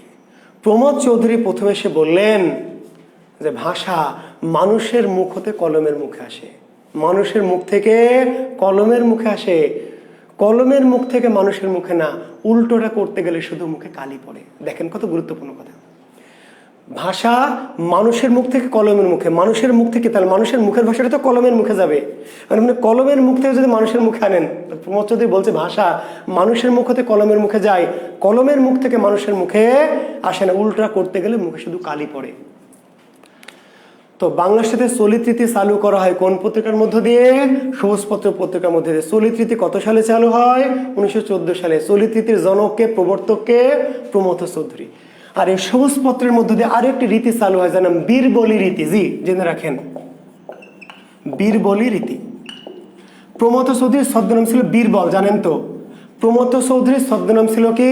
প্রমথ চৌধুরীর ছদ্মনাম ছিল বীরবল। জি, তো ওই যে ওই পত্রিকায় যে রীতিটা চালু করা হলো, সবুজপত্র পত্রিকায় চলিত ভাষা বা আঞ্চলিক ভাষা যে রীতি বা স্টাইল চালু করা হলো, সেই রীতিকে চলিত রীতি তো অবশ্যই, কিন্তু ওই রীতিটার নাম কি? বীরবলি রীতি। বীরবলি রীতি। জি, তাহলে বীরবলি রীতির জনককে? প্রমথ চৌধুরী। বীরবলি রীতি কোন পত্রিকায় প্রচলন ঘটানো হয়? সবুজপত্র পত্রিকায়। জি, পরিষ্কার কথাটি? কোনো ভেজাল আছে? পরিবেশটা সুন্দর না? কোনো হইচই আছে? খাবেন কি? ঢেলে দিব? ঢেলে দেই। ঠিক আছে।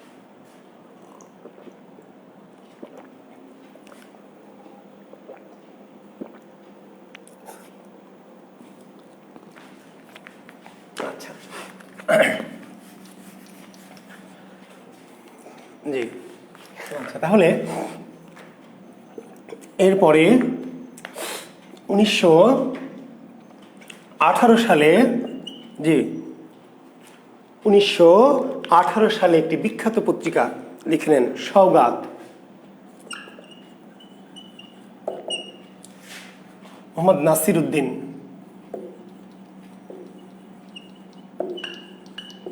নাসির উদ্দিন সম্পাদিত পত্রিকা সওগাত।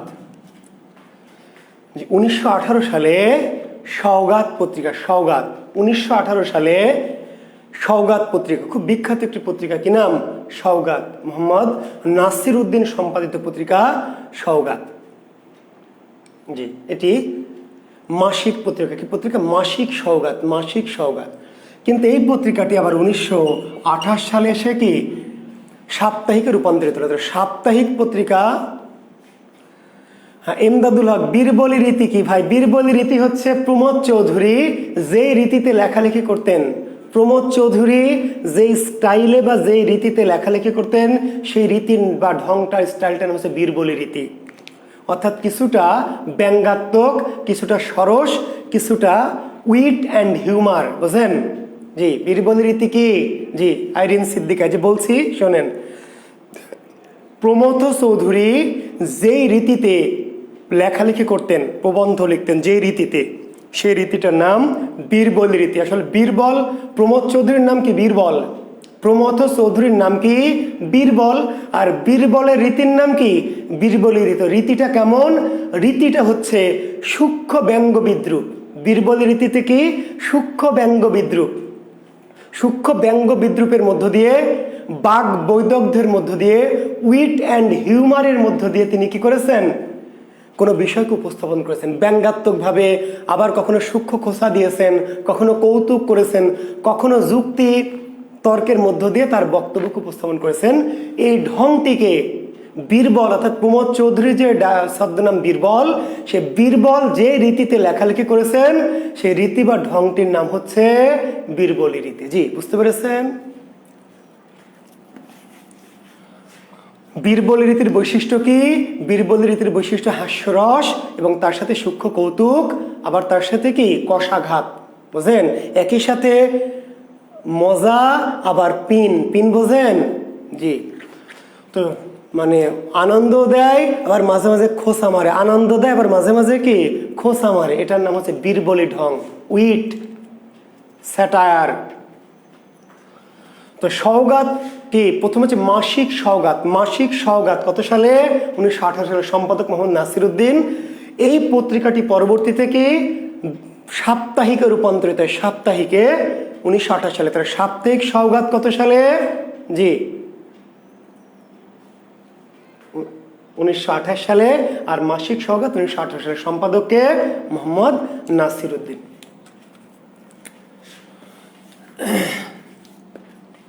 আর কি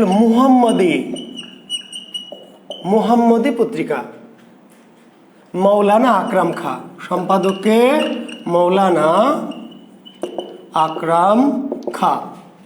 মুহাম্মদী পত্রিকা, এই মুহাম্মদী পত্রিকা প্রথমে ছিল সাপ্তাহিক, প্রথমে ছিল কি সাপ্তাহিক মুহাম্মদী।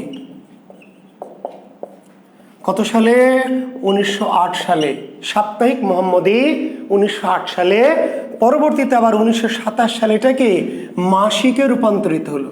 একই পত্রিকা, আবার বলছি বিভ্রান্ত হয়ে না যেন, একই পত্রিকা, একটি হলো সাপ্তাহিক মুহাম্মদী আর একটি মাসিক মুহাম্মদী। জি, তো সাপ্তাহিক মুহাম্মদী 1908 সালে প্রকাশিত হয়, সাপ্তাহিক মুহাম্মদী, সম্পাদক মৌলানা আকরাম খাঁ। এবং এই পত্রিকাটি 1927 সালে এসে কি হয় মাসিক, সাপ্তাহিক থেকে মাসিক হয়ে যায়। জি,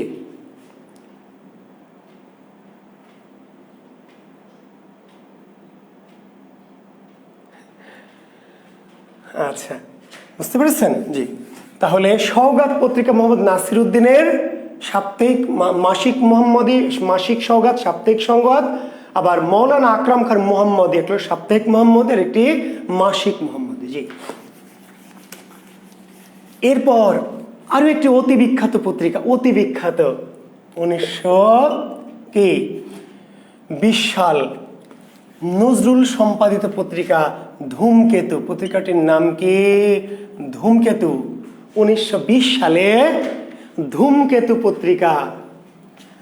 কিন্তু কাহিনী আছে, ঘটনা আছে। 1920 সালে আসলে এই পত্রিকাটি, ধূমকেতু পত্রিকার সম্পাদক নজরুল না, সম্পাদক ছিলেন কমরেড মুজাফফর আহমেদ, কমরেড মুজাফফর আহমেদ।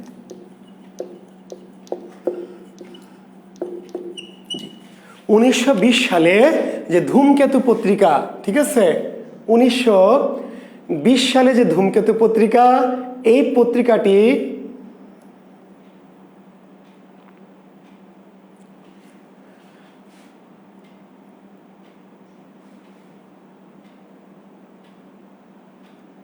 আচ্ছা 1920 সালে ধূমকেতু পত্রিকা, এখন ধূমকেতু পত্রিকার সম্পাদককে আপনার এক কথায় বলে দিবেন অনেকে কাজী নজরুল ইসলাম। হ্যাঁ, ধূমকেতু পত্রিকার সম্পাদক কাজী নজরুল ইসলাম, এইটা আমরা বলতেই পারি, কিন্তু মূল সম্পাদকটা আসলে ছিলেন কমরেড মুজাফফর আহমেদ। ধূমকেতু পত্রিকার সম্পাদক ছিলেন কমরেড মুজাফফর আহমেদ। জি, কিন্তু এটি 1922 সালে এসে এই দায়িত্ব নেন কে? কাজী নজরুল ইসলাম। তাহলে ধূমকেতু এই পত্রিকাটি মূলত কি সম্পাদক আসলে কমরেড মোজাফফর আহমদ। এই পত্রিকার সম্পাদক কমরেড মোজাফফর আহমদ। 1920 সালে ধূমকেতু পত্রিকা প্রকাশিত হয়, কিন্তু এই পত্রিকাটির পরবর্তীতে 1922 সালে এসে সম্পাদনার দায়িত্ব নেন কাজী নজরুল ইসলাম।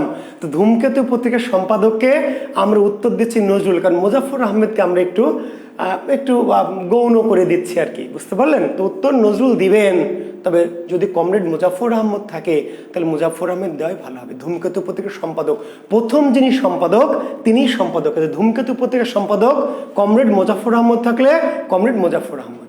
জি জি। আর যদি কমরেড মুজাফফর আহমদ না থাকে তাহলে কাজী নজরুল ইসলাম। আবার নজরুল ইসলাম সম্পাদিত, ঠিক আছে, পত্রিকার নাম কি? ধূমকেতু বলা যাবে। জি আচ্ছা, নজরুল সম্পাদিত আরেকটি পত্রিকা আছে, জি 1925 সালে লাঙ্গল। কি পত্রিকা? লাঙ্গল পত্রিকা। লাঙ্গল 1925 সালে লাঙ্গল পত্রিকা। জি নজরুল সম্পাদিত পত্রিকা কি? লাঙ্গল। আরেকটি পত্রিকা আছে নজরুল সম্পাদিত, নবযুগ। জি 1941 সালে নবযুগ পত্রিকা। তার নজরুল সম্পাদিত পত্রিকার নাম কি? নজরুল সম্পাদিত পত্রিকার নাম হচ্ছে ধূমকেতু। নজরুল সম্পাদিত পত্রিকার নাম কি? লাঙ্গল। নজরুল সম্পাদিত পত্রিকার নাম হচ্ছে নবযুগ। জি। এবং এই ধূমকেতু নজরুলের প্রথম পত্রিকা আর কি, ধূমকেতু। নজরুল সম্পাদিত প্রথম পত্রিকা কি? ধূমকেতু। এবং এই ধূমকেতু পত্রিকার কি একটা স্লোগান আছে, স্লোগানটি মনে রাখবেন। ধূমকেতু পত্রিকার স্লোগান কি? আই চলে আইরে ধূমকেতু, আধারে বাদ অগ্নিসেতু। আই চলে আইরে ধূমকেতু, আধারে বাদ অগ্নিসেতু। জি লিখে নিতে পারবেন এটি। আই চলে আইরে ধূমকেতু, আধারে বাদ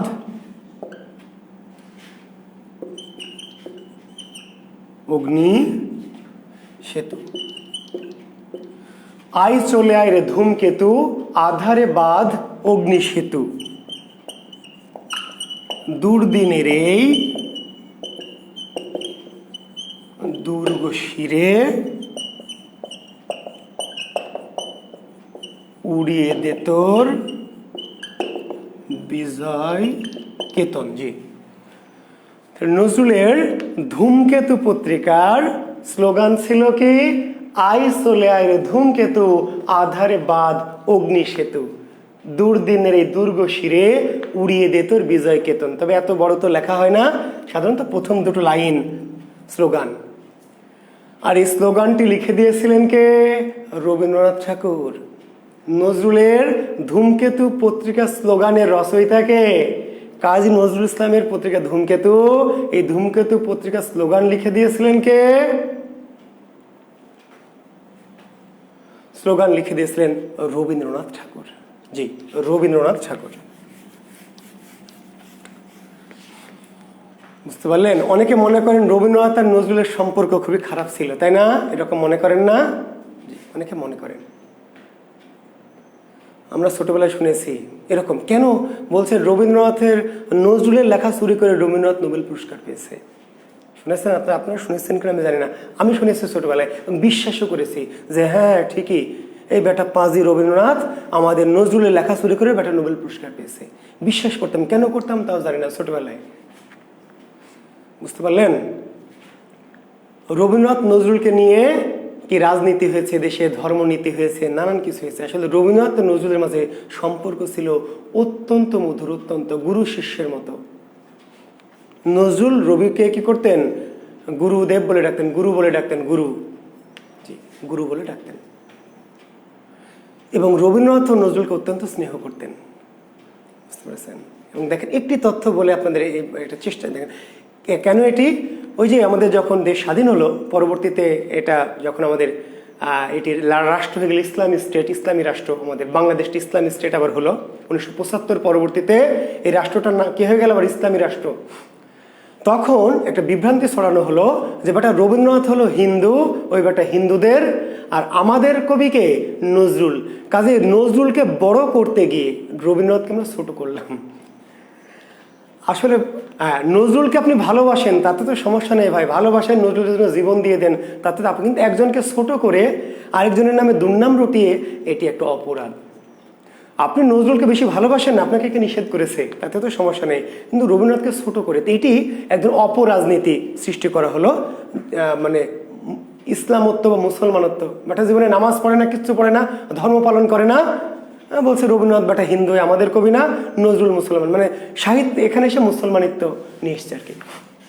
তো আপনাদের একটা ছোট্ট তথ্য দিয়ে একটু এই বিভ্রান্তিটা ভাঙাই, যদি এটা আমার আজকের আলোচনা না, তবু একটু বলছি প্রসঙ্গক্রমে। 1913 সালে রবীন্দ্রনাথ নোবেল পুরস্কার পেয়েছে। 1913 সালে নজরুল, না আমি পলিটিক্সে যাচ্ছি না ভাই, পলিটিক্সে যাবো না, শুধু আপনাদের এমনি একটা আমি বলছি নজরুলকে আপনি ভালোবাসেন না, তাতে তোমার আপত্তি নাই, ঠিক আছে, কিন্তু কাউকে ঘৃণা করবেন এটি তো ঠিক না, বা কাউকে ছোট করবেন, অপমান করবেন, এটি হবে না, জি তাই না? আপনি নজরুলকে ভালোবাসবেন, আরেকজন রবীন্দ্রনাথকে ভালোবাসবে, কেউ জসীমউদ্দিনকে ভালোবাসবে, তাহলে আপনি নজরুলকে ভালোবাসবেন, জসীমউদ্দিনকে ভালোবাসবেন না, জসীমউদ্দিনকে ঘৃণা করবেন? তাহলে আপনি শরৎকে ঘৃণা করবেন বলেন? তাহলে মীর মোশাররফকে ঘৃণা করবেন? জি, কাউকে ঘৃণা করবেন না, কাউকে আপনি বেশি ভালোবাসবেন, সেটি তো ঠিকই আছে, জি। তো আমি যেটি বলছিলাম, আমি পলিটিক্সে যাচ্ছি না, আমি জাস্ট একটা আপনাদের একটা তথ্য দিচ্ছি। তথ্যটা কি দেখেন, 1913 সালে রবীন্দ্রনাথ ঠাকুর নোবেল পুরস্কার পেয়েছেন। 1913 সালে গীতাঞ্জলি কাব্যের জন্য, যে গীতাঞ্জলি কাব্য লিখেছেন 1910 সালে, গীতাঞ্জলি কাব্য লিখেছেন কত সালে, রচনা করেছেন 1910 সালে, এই কাব্যের জন্য নোবেল পুরস্কার পেয়েছেন 1910 সালে লেখা। তো নজরুলের লেখা চুরি করে রবীন্দ্রনাথ নোবেল পুরস্কার পেয়েছেন, এই কথাটা কতটা অবিশ্বাস্য দেখেন। 1910 সালে যখন গীতাঞ্জলি কাব্য রবীন্দ্রনাথ লিখেছেন, তখন নজরুলের বয়স ছিল কত? মাত্র 11 বছর।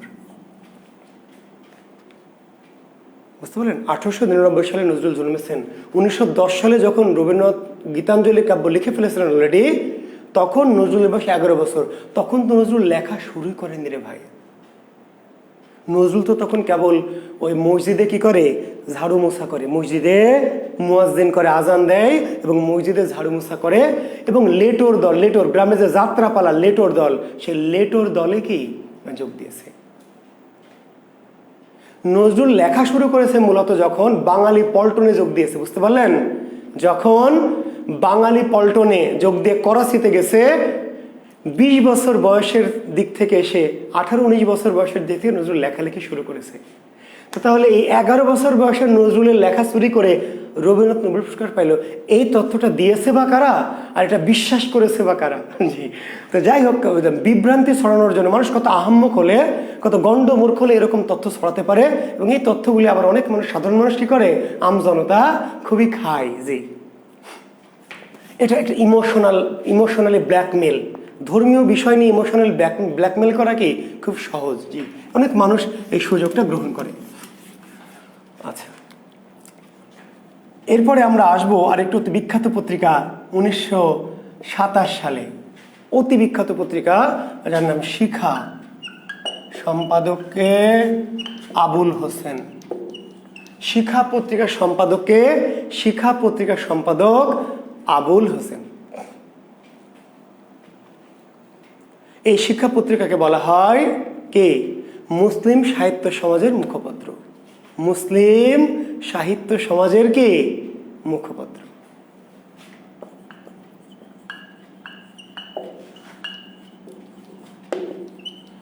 মুসলিম সাহিত্য সমাজ কত সালে?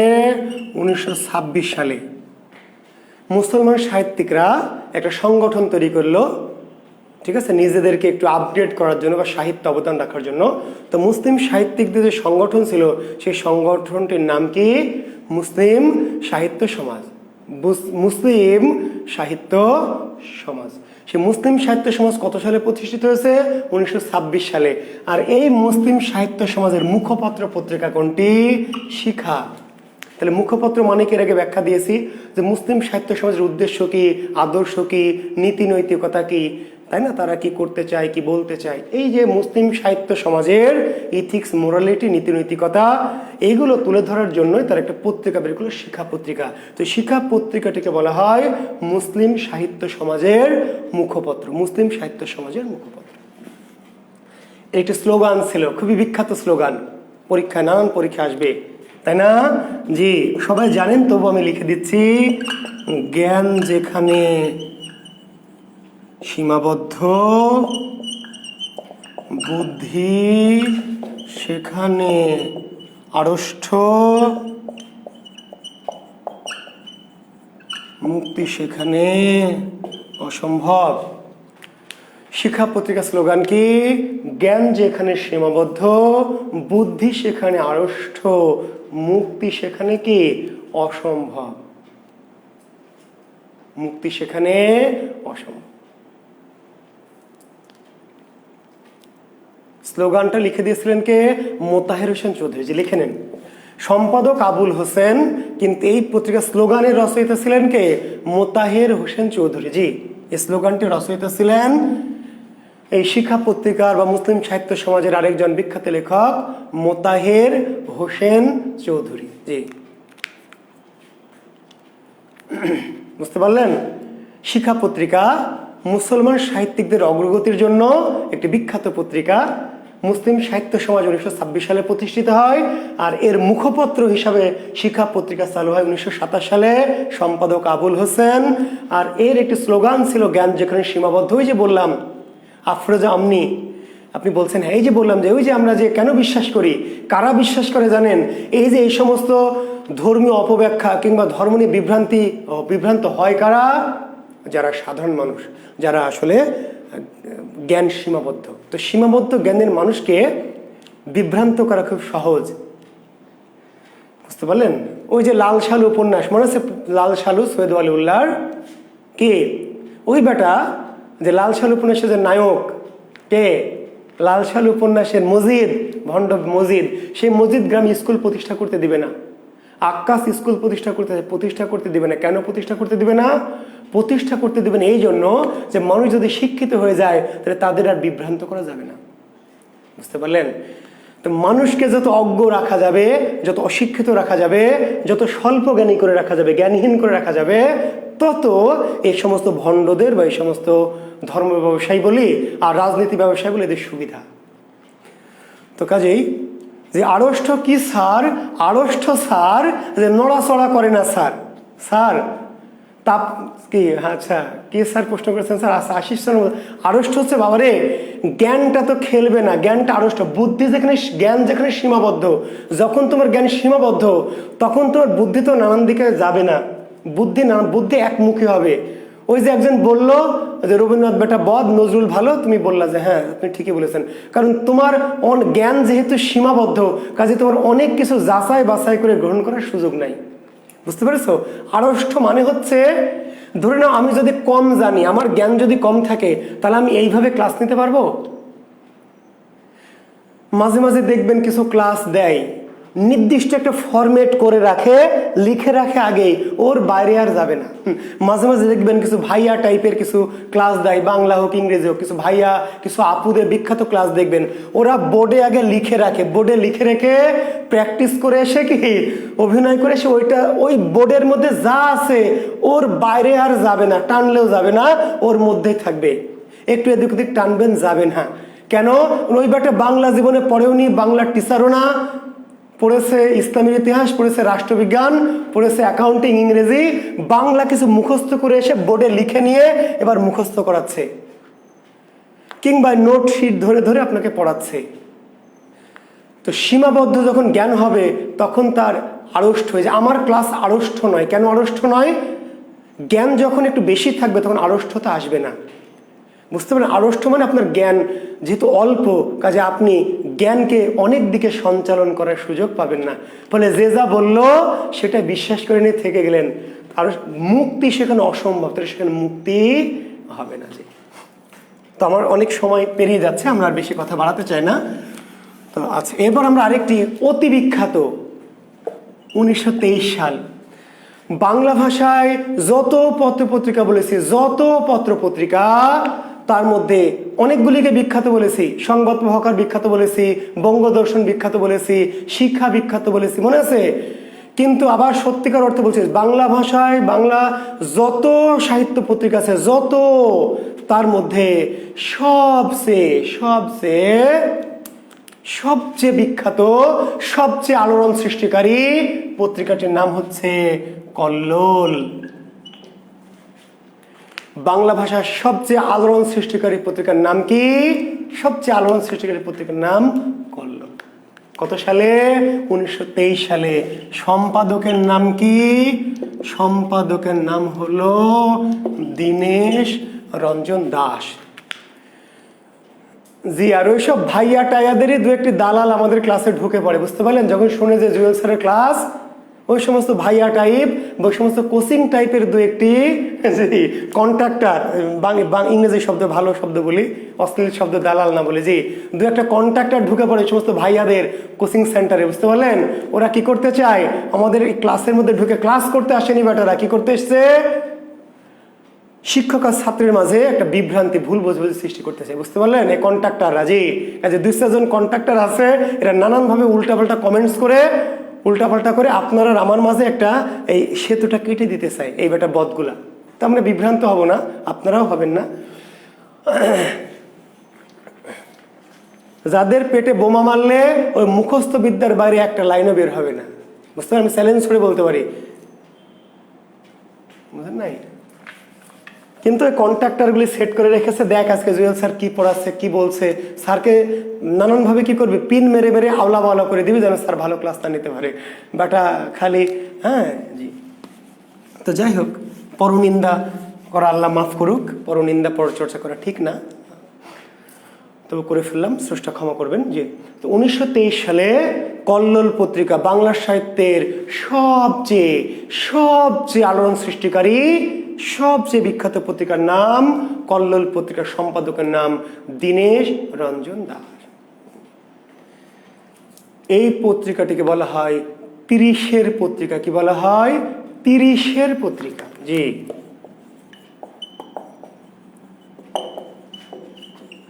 এখন প্রিলিমিনারিতে প্রশ্ন হবে 30-এর পত্রিকা কোনটি? 30-এর পত্রিকা কোনটি? 30-এর পত্রিকা কোনটি?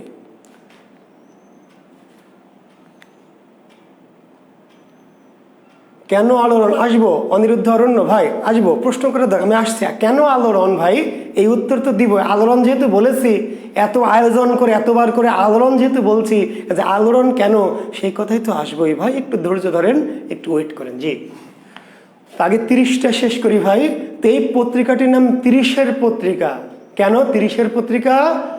এটি 1330 বঙ্গাব্দে, 1330 কি বঙ্গাব্দে, জি, বুঝতে পারলেন? এই পত্রিকাটির নাম 30-এর পত্রিকা। কেন? এটি 1923 সালে বা খ্রিস্টাব্দে, কিন্তু বাংলা 1330 বঙ্গাব্দের প্রকাশিত হয়, 1330 বঙ্গাব্দে। ফলে এই পত্রিকাটি বলা হয় 30-এর পত্রিকা। কোন বইয়ে বলা আছে 30-70 পত্রিকা। জি, তাহলে এই পত্রিকাটির নাম 30-এর পত্রিকা বা 30-70 পত্রিকা, 1330 বঙ্গাব্দে প্রকাশিত হয়। এই পত্রিকাটিকে বলা হয়, যে এই কল্লোল পত্রিকা কেন আলোড়ন সৃষ্টি করেছে, এই কথাটি শুনে নেন। আপনারা আমার প্রথম দিকের ক্লাসগুলি করেছেন, মনে আছে? প্রথম আমি যখন যুগ বিভাগ করাই, শিক্ষার্থীরা ভালো করে শুনবেন, বিশেষ করে আমার গ্রুপের যারা শিক্ষার্থী তারা শুনবেন, অন্যরাও শুনতে পারেন, যে বাংলা সাহিত্যের আমরা যখন যুগ বিভাগ করিয়েছিলাম, তখন আমরা বলেছিলাম প্রাচীন যুগ, মধ্যযুগ, আধুনিক যুগ। মধ্যযুগকে আবার ভাগ করেছিলাম কি চৈতন্য পূর্ব, চৈতন্য। আধুনিক যুগকে ভাগ করেছিলাম রবীন্দ্র যুগ, রবীন্দ্র পূর্ব, মনে আছে তো? আধুনিক যুগকে রবীন্দ্র পূর্ব, রবীন্দ্র পরবর্তী, মনে নাই? জি, তো রবীন্দ্র যে পরবর্তী যুগ, রবীন্দ্র পরবর্তী যুগ বা অ্যান্টি রোমান্টিক যুগ, এর সূচনা ঘটেছে কোন পত্রিকার মধ্য দিয়ে? এই কল্লোল। ভালো করে শুনবেন, বাংলা সাহিত্যে রবীন্দ্রনাথ যে বিশাল একটা বট গাছ, বিশাল একটা বট গাছের নাম রবীন্দ্রনাথ। তো রবীন্দ্র সময় এমন হয়েছে, 2-1 কবি বাদ দিয়ে নজরুল অতি প্রতিভাধর, ওই বট গাছ ফেড়ে ফেড়ে সাইড দিয়ে বের হয়ে গেছেন।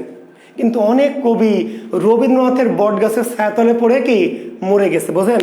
অনেক বড় গাছের তলে ছোট ছোট গাছ হয় কি, অনেক বড় গাছ দেখবেন, অনেক বড় গাছ, বট গাছ নেই, অন্য কোনো গাছ নাই, কোনো গাছ লাগালেও হয় না, বট গাছের ছায়ে পড়ে অনেক গাছকে নষ্ট হয়ে যায়। নজরুলের মতো দু একটি অতি প্রতিভাবান কবি যারা ওই বটগাছ ফেড়ে ফুড়ে কি সাইড দিয়ে উঠে গেছেন, কিন্তু অনেক কবি রবীন্দ্রনাথের ছায়ে পড়ে নিস্তেজ হয়ে মরে গেছেন। ফলে কিছু কিছু কবি ভাবলেন যে এই বেটাকে আগে কাটতে হবে, রবীন্দ্র বৃক্ষ আগে কাটতে হবে। ফলে করলেন কি, তারা রবীন্দ্র বিরোধী একটা চেতনা তৈরি করলেন বাংলাদেশে, রবীন্দ্র বিরোধী চেতনা, রবীন্দ্র বিরোধী চেতনা। এই রবীন্দ্র বিরোধী চেতনা তারা সৃষ্টি করলেন বা চালু করলেন কোন পত্রিকার মধ্যে দিয়ে? কল্লোল।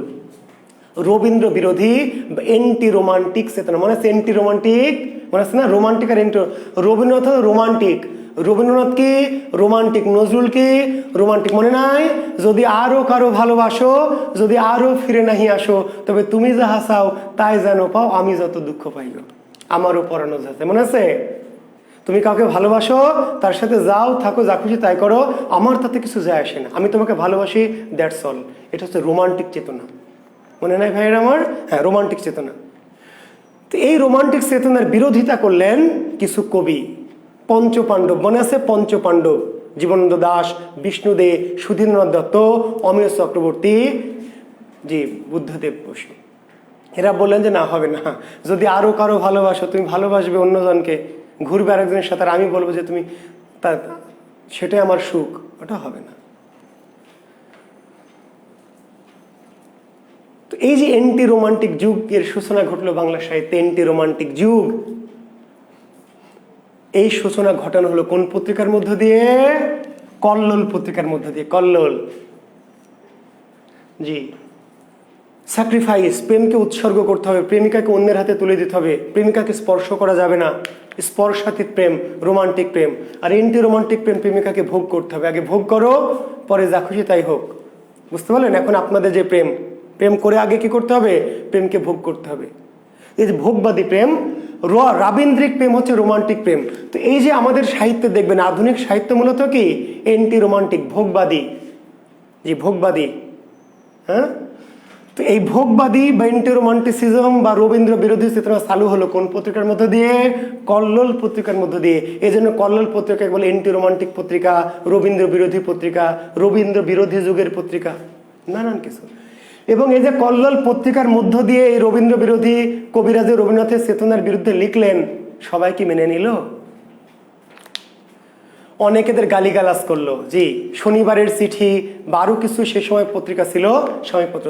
কল্লোল পত্রিকায় রবীন্দ্রনাথের বিরুদ্ধে লেখা হলো, রবীন্দ্র ভাবধারার, রবীন্দ্র চেতনার, রবীন্দ্রনাথকে বকাঝকা করে, যে বেটা বুড়া কি সব বলে, প্রেমিকাকে স্পর্শ করা যাবে না, অন্যের হাতে তুলে দিতে হবে, স্যাক্রিফাইস করতে হবে, প্রেম করব আমি আর তুলে দিব আক্কাসের হাতে, আক্কাস খাবে আর আমি তাকায় দেখবো যে আচ্ছা তুমি খাও, তোমার সুখে আমার সুখ, এটি হবে না, বেটা বুড়া কোথাকার, হবে না।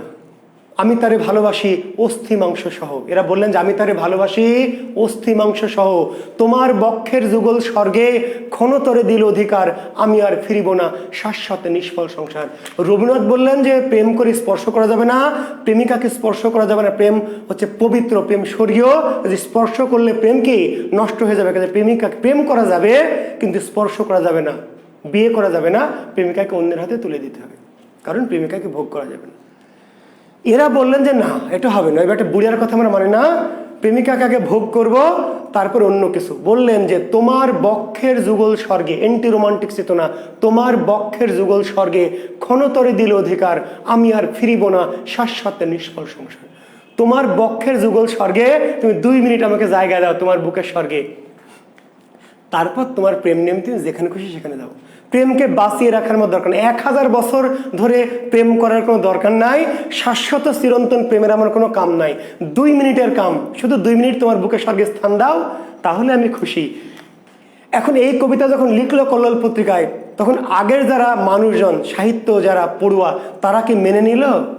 গালি গালাজ করে ভূত ছোট হলো, বেটা বেয়াদ্দব হারামজাদা পাঁজি নস্তার, অন্যান্য পত্রিকা কল্লোল পত্রিকাকে নিয়ে কি গালি গালাজ করালো, তুচ্ছতাচ্ছিল্য করালো। তাহলে কল্লোল পত্রিকায় এন্টি রোমান্টিক কবিরা তাদের চিন্তাধারা রবীন্দ্রনাথের বিরোধী চিন্তা কি তৈরি করলো। আর ওই সময়ের অন্যান্য পত্রপত্রিকায় এই কল্লোল পত্রিকাকে নিয়ে গালিগালাজ করা হলো। ফলে কল্লোল পত্রিকা সমসাময়িক যুগে ব্যাপক কি আলোচনা সমালোচনার শিকার হলো। তরুণ আপনাদের মতো যারা ইয়ং, তারা বলল ঠিকই আছে, বেশ হয়েছে।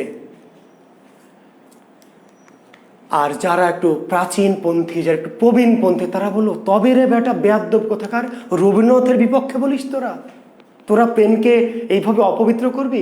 তার মানে প্রাচীনপন্থী মানুষরা রবীন্দ্রনাথের পক্ষে এবং কল্লোলের বিপক্ষে লেখা শুরু করলেন। আর আধুনিক যারা ইয়ং সোসাইটি, তারা কল্লোল পত্রিকার পক্ষে নিয়ে বললেন যে ঠিকই আছে, কতকাল আর বুড়ার পেছাল আমরা শুনবো। ফলে এই পত্রিকাটি সমসাময়িক যুগে ব্যাপকভাবে কি আলোচিত, আলোড়িত, সমালোচিত হলো। জি স্যার, কাদের সমর্থন করেন আপনি? ভাই আমি কোন যুগের বলেন? ইমতিয়াজ আহমেদ ইব্রাহিম, আমি কি রবীন্দ্র যুগের না রবীন্দ্র পরবর্তী যুগের? কি মনে হয় আপনার? আমি কি 1930 সালের আগের না 1930 সালের পরের? বলেন ইমতিয়াজ, আমাকে দেখে কি মনে হয় যে আমি 1930 সালের আগের? যদি তা না হই, আচ্ছা আপনি কোনটায় বিশ্বাস করেন?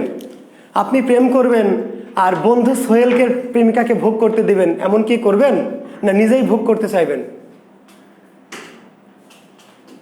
আমরা সবাই এন্টি রোমান্টিক। জি, আমি তো ভাই আপনাদের বাইরে না, আমাকে যতই বুড়া মনে করেন, আমি তো অত বুড়া 1930 সালের আগে তো না। কাজে 1930 সালের পরে কিংবা বলছে 1941 সালের পরবর্তীতে, অর্থাৎ দ্বিতীয় বিশ্বযুদ্ধ পরবর্তী আধুনিক পৃথিবীতে কোনো মানুষই রোমান্টিক না। ভাই আমি কেন, পৃথিবীতে কোনো মানুষই রোমান্টিক না, আর সব এন্টি রোমান্টিক। আপনি নিজেও এন্টি রোমান্টিক। আপনি যতই ভাব নেন যে স্যার আমি খুবই রোমান্টিক, আপনার প্রেমিকা যদি খালাতো ভাইয়ের সাথে রিক্সায় হুট তুলে, তাই না, কোমরে হাত দিয়ে জড়িয়ে ঘুরে বেড়ায়, আপনি দেখে কি বলবেন বাহ তোমাকে তো সুন্দর লাগছে, যান তুমি আরেকটু ঘোরো? বলবেন কি না গালি দিবেন যে হারামজাদি শয়তান বেয়াদ্দব কোথাকার? আপনি যদি রোমান্টিক হন তাহলে বলতে হবে যান, তুমি যদি ওই সোহেলের সাথে গিয়ে খুশি হও তাহলে তোমার সুখে আমার সুখ, তুমি আরো ঘোরো, টাকা যত লাগে আমি দিব, তুমি সোহেলের সাথে কি করো, রিক্সা আরো ঘোরো। আপনি বলবেন না এটা, জি, কারণ আপনি অ্যান্টি রোমান্টিক। কারণ আপনি অন্য কেউ খাক, আপনার মুরগি অন্য কেউ, আপনার মুরগির ডিম অন্য কেউ খাবে, আপনি কি চান সেটা? আপনার প্রেমিকা তো আপনার মুরগি, জি, ঘরে পোষা মুরগি, এর ডিম মাংস সব আপনি খাবেন, প্রতিবেশী খাক, এটা আপনি চান না। জি জি ভাই। আবার আপনার যে গার্লফ্রেন্ড, সে যখন দেখবে আপনি আপনার খালাতো বোনের সাথে রিক্সা চড়ে ঘুরতেছেন হুট তুলে, তাই না, কোমরে হাত দিয়ে, খুশি হবে না? খুশি হবে না কেন? সেও ভাবে যে আপনি তার পোষা মুরগি, আপনার ডিম মাংস সব তার, অন্য কেউ এটা ভোগ করতে পারবেন। এই চেতনার নাম ভোগবাদী চেতনা, এন্টি রোমান্টিক চেতনা। আমার প্রেমিকা আমি ভোগ করব, এটি এন্টি রোমান্টিক চেতনা। জি। আর যদি আপনি এই চেতনার হন, মনে করেন যে না স্যার আমি তো এরকম না, আমি অন্য কেউ ভোগ করুক আমি তাতেই খুশি, তাহলে আপনি রোমান্টিক। এখন আপনি কি সেটা আপনি চিন্তা করেন। জি। আচ্ছা, তো যাই হোক, এই কল্লোল, আর এই কল্লোল পত্রিকায় যারা লেখালেখি করতেন, কল্লোল পত্রিকায় যারা লেখালেখি করতেন, এদেরকে বলা হয় কল্লোল গোষ্ঠীর লেখক। কারা কারা লিখতেন? ওই যে পঞ্চপাণ্ডব, জীবনানন্দ দাশ, বিষ্ণু দে, সুধীন্দ্রনাথ দত্ত, অমিয় চক্রবর্তী, বুদ্ধদেব বসু, তার সাথে শক্তি চট্টোপাধ্যায়, তার সাথে অচিন্ত কুমার সেনগুপ্ত, জি, এরা। এই কল্লোল পত্রিকায় যারা লেখালেখি করতেন, এদেরকে কি বলা হয়? কল্লোল গোষ্ঠীর লেখক। কল্লোল গোষ্ঠীর লেখক।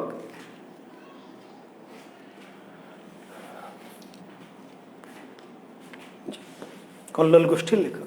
তো কল্লোল গোষ্ঠীর লেখক কারা আসতে পারে? কল্লোল গোষ্ঠীর লেখক কে বা কে নয়? জি,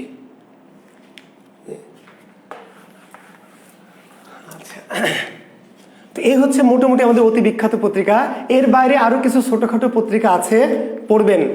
আচ্ছা, আমি যেই পত্রপত্রিকাগুলি বললাম তার বাইরে কি অন্য কোনো পত্রিকা পড়বেন না? এর বাইরে আরো অনেক পত্রিকা। কল্লোল পত্রিকা কত সালে বন্ধ হয়? বন্ধ তো হঠাৎ করে হয়নি, পরবর্তীতে অনেক দিন এটা চলেছে। এটা মোটামুটি ধরেন 1948 সালের দিকে সে বন্ধ হয়, তবে একবারে বন্ধ হয়ে যায়নি, বন্ধ হয়েছে, তারপর আবার কিছুদিন পরে আবার চালু হয়েছে, ঠিক আছে। পরে 1965 সালের দিকে এটা মোটামুটি একেবারে বন্ধ হয়ে যায়। আচ্ছা, তাহলে আমি যে পত্রিকাগুলি বললাম তার বাইরে কোনো পত্রপত্রিকার পড়বেন না? জি ভাই, এর বাইরে আরো বেশ কিছু পত্রপত্রিকা আপনাকে পড়তে হবে, তবে এত কিছু পড়া লাগবে না। আমি যেই পত্রিকাগুলো আলোচনা করলাম সেগুলো কি শানি নজরুল সহ, ব্যাখ্যা সহ, নানান কিছু সম্পাদককে হ্যান ত্যান স্লোগান কি অনেক অতি বিখ্যাত পত্রিকা নানান কিছু জানিয়েছি। এর বাইরে আরও কিছু পত্রপত্রিকা আছে যেগুলো আপনাদের শুধু কি সম্পাদক এবং পত্রিকা সেগুলি জানতে হবে। জি, আর বুঝতে পারলেন? জি, তো এর পাশাপাশি আমি আরও একটু কথা বলে শেষ করব। আঞ্চলিক পত্রিকা কয়েকটি একটু লিখে নেন দ্রুত, আমি অনেকক্ষণ ক্লাস নিচ্ছি, আরও বেশিক্ষণ করানো যাবে না। কয়েকটি আঞ্চলিক পত্রিকা বাংলাদেশের বা বাংলা ভাষার প্রথম আঞ্চলিক পত্রিকার নাম হচ্ছে রংপুর বার্তা। বাংলাদেশের প্রথম আঞ্চলিক পত্রিকা, বাংলাদেশের প্রথম আঞ্চলিক পত্রিকার নাম হচ্ছে রংপুর বার্তা। কত সালে প্রকাশিত হয়েছে? 1847 সালে। কোথা থেকে? রংপুর থেকে। জি, রংপুরের কেউ আছেন নাকি? জি, রংপুরের কেউ আছেন? রংপুরের যে বাংলাদেশের প্রথম আঞ্চলিক পত্রিকা কোথা থেকে প্রকাশিত হয়? রংপুর থেকে। কত সালে? 1847 সালে। সম্পাদকের নাম কি? গুরুচরণ রায়। রংপুর বার্তা পত্রিকার সম্পাদককে গুরুচরণ রায়। জি, বাংলাদেশের প্রথম যে প্রেস ছাপাখানা তার নাম ছিল বার্তাবহ যন্ত্র, জানেন তো, তাই না? বাংলাদেশের প্রথম ছাপাখানা কত সালে? 1847 সালে। কোথায়? রংপুরে। বাংলাদেশের প্রথম ছাপাখানা কোথায়? রংপুরে। জি, রংপুরে, ঢাকায় না কিন্তু। বাংলাদেশের বা বাংলা অঞ্চলের প্রথম ছাপাখানা রংপুরে। কত সালে? 1847 সালে। সেই ছাপাখানাটার নাম ছিল বার্তাবহ যন্ত্র। ছাপাখানাটার নাম কি ছিল? বার্তাবহ যন্ত্র। আর সেখান থেকে প্রকাশিত ছিল পত্রিকা কি নাম? রংপুর বার্তা। ঠিক আছে?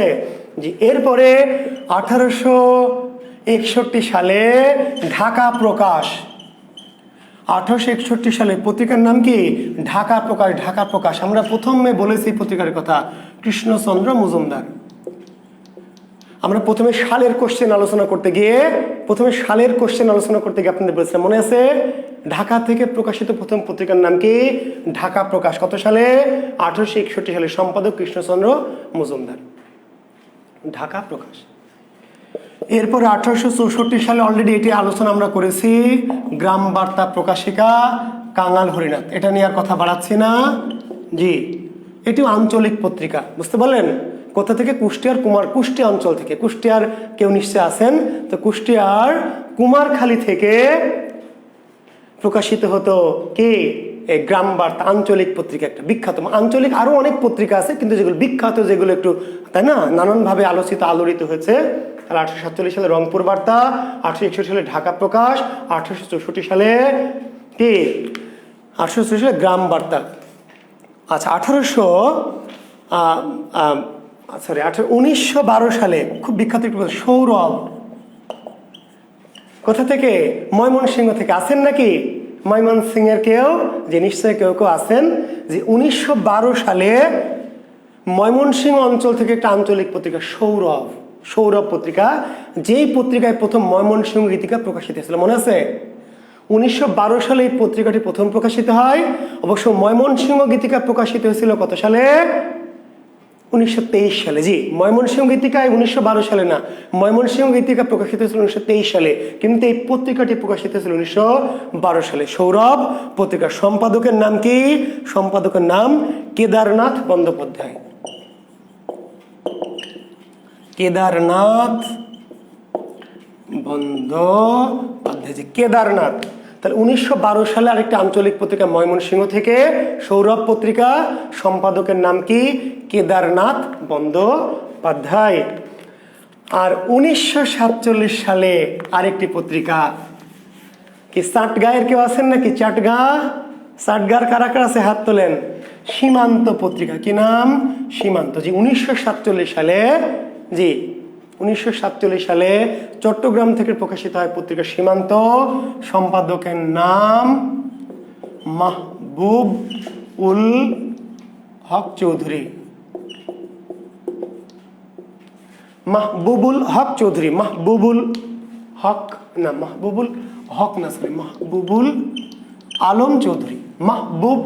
আলম চৌধুরী। ঠিক আছে? জি, চট্টগ্রাম থেকে প্রকাশিত বিখ্যাত আঞ্চলিক পত্রিকার নাম সীমান্ত। 1947 সালে মনে আছে কাঁদতে আসেনি ফাঁসির দাবি নিয়ে এসেছে এই পত্রিকার এই কবিতার যিনি লেখক মাহবুবুল আলম চৌধুরী, জি, সীমান্ত পত্রিকা। এর বাইরে আরও অনেক আঞ্চলিক পত্রিকা আছে, আরও অনেক, তবে আমরা যেগুলি পরীক্ষার জন্য মোটামুটি বেশি গুরুত্বপূর্ণ বা বেশি বিখ্যাত সেইগুলি নিয়ে কথা বললাম। তাহলে 1847 সালে, তাই না, প্রথমে ছিল আমাদের রংপুর বার্তা, তারপর 1861 সালে ঢাকা প্রকাশ ঢাকা থেকে, 1864 সালে গ্রাম বার্তা কুষ্টিয়ার কুমারখালী থেকে, 1912 সালে ময়মনসিংহ থেকে সৌরভ, আর 1947 সালে চট্টগ্রাম থেকে সীমান্ত। জি, আর 2 মিনিট ক্লাস নিব, শেষ কথাগুলি বলবো। মুক্তিযুদ্ধ ভিত্তিক পত্রিকা, জি একটু লিখে নেন, শেষ ক্লাস, যদি একটু বড় হয়ে গেল ক্লাসটি, কিন্তু শেষ করতে চাচ্ছি। মুক্তিযুদ্ধ ভিত্তিক, মুক্তিযুদ্ধ ভিত্তিক কিছু পত্রিকা, যেটি ইদানিং পরীক্ষা আসছে, বুঝতে পারলেন। বর্তমান সরকার মুক্তিযুদ্ধের পক্ষের সরকার, জি, প্রগতিশীল সরকার।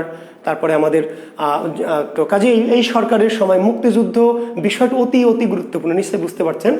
কাজে এই মুক্তিযুদ্ধ ভিত্তিক কিছু পত্রপত্রিকা দেখবেন। অতি সাম্প্রতিক একটা বিশেষ এসেছিল, আমি বলেছি জয় বাংলা। মুক্তিযুদ্ধ ভিত্তিক প্রথম পত্রিকার নাম কি? জয় বাংলা। জয় বাংলা কত সালে? 1971 সালে। জি, 1971 সালে মুক্তিযুদ্ধ ভিত্তিক পত্রিকা জয় বাংলা কোথা থেকে প্রকাশিত হতো? মুক্তিযুদ্ধকালীন যে সরকার, মুজিবনগর সরকার, জি, মুজিবনগর সরকারের মুখপত্র। মুক্তিযুদ্ধকালীন যে মুজিবনগর সরকার, এই মুজিবনগর সরকারের মুখপত্র পত্রিকা, অর্থাৎ মুক্তিযুদ্ধ কেন, উদ্দেশ্য কি, তাই না, মুক্তিযোদ্ধাদের বিভিন্ন কার্যক্রম, পাকিস্তানি বা রাজাকারদের বিভিন্ন অত্যাচার নির্যাতনের বর্ণনা এই পত্রিকায় প্রকাশিত হতো। এটিকে বলা হয় মুজিবনগর সরকারের মুখপত্র পত্রিকা জয় বাংলা। প্রথম একটু দৈনিক আকারে প্রকাশিত হয়। কি আকারে? দৈনিক, দৈনিক পত্রিকা আকারে যে প্রকাশিত হয়। জি, এই পত্রিকাটির সম্পাদক ছিলেন রহমতুল্লাহ। রহমতুল্লাহ। দৈনিক জয় বাংলা, জি, দৈনিক জয় বাংলা, সম্পাদক রহমতুল্লাহ। 1971 সালে মার্চ মাসে 30 মার্চ প্রকাশিত হলো। এরপরে সাপ্তাহিক জয় বাংলা। কি? সাপ্তাহিক জয় বাংলা। একই সালে, সাল নিয়ে নিশ্চয় কোনো মুক্তিযুদ্ধ কালীন যে পত্রিকা, সাল তো একটা 1971, হ্যাঁ, ঠিক আছে। সাপ্তাহিক জয় বাংলা, এটিও মুজিবনগর সরকারের মুখপত্র, সপ্তাহে 7 দিন পর পর প্রকাশিত হতো। এর সম্পাদক ছিলেন আব্দুল মান্নান। আব্দুল মান্নান। তবে এই ভদ্রলোক নিজের নামে না প্রকাশ করে এটি ছদ্মনামে সম্পাদনা করতেন, আহমদ রফিক। আহমদ রফিক নামে, ঠিক আছে। আমি আবার বলছি, একটা হলো প্রথমে দৈনিক জয় বাংলা। দৈনিক জয় বাংলা প্রথম দৈনিক আকারে প্রকাশিত হতো, ঠিক আছে, 30 মার্চ থেকে শুরু হলো। সম্পাদক ছিলেন রহমতুল্লাহ, মুজিবনগর সরকারের মুখপাত্র। এটি আবার সাপ্তাহিক আকারে প্রকাশিত হলো মে মাস থেকে, জি, মে মাসের দিক থেকে সাপ্তাহিক জয় বাংলা, সম্পাদক আব্দুল মান্নান। কিন্তু আব্দুল মান্নান নিজের নামে, যেহেতু ওই সময় রিস্ক ছিল পত্রিকা সম্পাদনা করা, সেই জন্য নিজের নাম না দিয়ে তিনি কি করলেন, এটা আহমদ রফিকের ছদ্মনামে সম্পাদনা করলেন। জি, এরপরে মুক্তিযুদ্ধ ভিত্তিক আরেকটি বিখ্যাত পত্রিকার নাম হচ্ছে বাংলাদেশ। জি, সাল জিজ্ঞেস করেন না, 1971 সাল। জি, 1971 সালে বাংলাদেশ, ঠিক আছে। সম্পাদকের ঢাকা থেকে প্রকাশিত হতো আবুল হাসান চৌধুরী। এটি ঢাকা থেকে। আগের পত্রিকা দুটো কিন্তু মুজিবনগর থেকে। কোথা থেকে? মুজিবনগর থেকে। তাহলে এই যে জয় বাংলা পত্রিকা প্রকাশিত কোথা থেকে? মেহেরপুর, মুজিবনগর, বৈদ্যনাথ তলা, জি, বা কলকাতার ওই অংশটা থেকে। জি, আর বাংলা ঢাকা থেকে প্রকাশিত হলো বাংলাদেশ। এই সম্পাদক আবুল, জি, হাসান চৌধুরী, আবুল হাসান চৌধুরী। ঢাকা থেকে প্রকাশিত মুক্তিযুদ্ধ ভিত্তিক পত্রিকা, ঢাকা থেকে প্রকাশিত মুক্তিযুদ্ধ ভিত্তিক পত্রিকা বাংলাদেশ, সম্পাদক আবুল হাসান চৌধুরী, 1971 সালে। এরপর একটি পত্রিকা রণাঙ্গন। রণাঙ্গন 71 সালে প্রকাশিত হতো। সম্পাদক ছিলেন বঙ্গবীর কাদের সিদ্দিকী। জি, আব্দুল কাদের সিদ্দিকী। আব্দুল কাদের সিদ্দিকী, যাকে আমরা বলি বঙ্গবীর কাদের সিদ্দিকী। টাঙ্গাইল থেকে প্রকাশিত। কোথা থেকে? টাঙ্গাইল থেকে। জি, মুক্তিযুদ্ধকালীন টাঙ্গাইল থেকে প্রকাশিত পত্রিকার নাম রণাঙ্গন, সম্পাদক আব্দুল কাদের সিদ্দিকী বা বঙ্গবীর কাদের সিদ্দিকী, এবং তিনি আবার এটা ছদ্মনামে সম্পাদনা করতেন রণদূত। সম্পাদকের নাম কি ছিল? রণদূত। রণদূত মানে এটি ছদ্মনামে জি প্রকাশ করতেন। ঠিক আছে জি। রণাঙ্গন কোথা থেকে? এটি টাঙ্গাইল থেকে প্রকাশিত। কোথা থেকে? টাঙ্গাইল। টাঙ্গাইল। তো মোটামুটি এইগুলি অতি বিখ্যাত মুক্তিযুদ্ধ ভিত্তিক পত্রিকা। এর বাইরেও নওগাঁ থেকে একটি পত্রিকা প্রকাশিত বঙ্গবাণী নামে, নওগাঁ থেকে জি, এগুলো কম গুরুত্বপূর্ণ।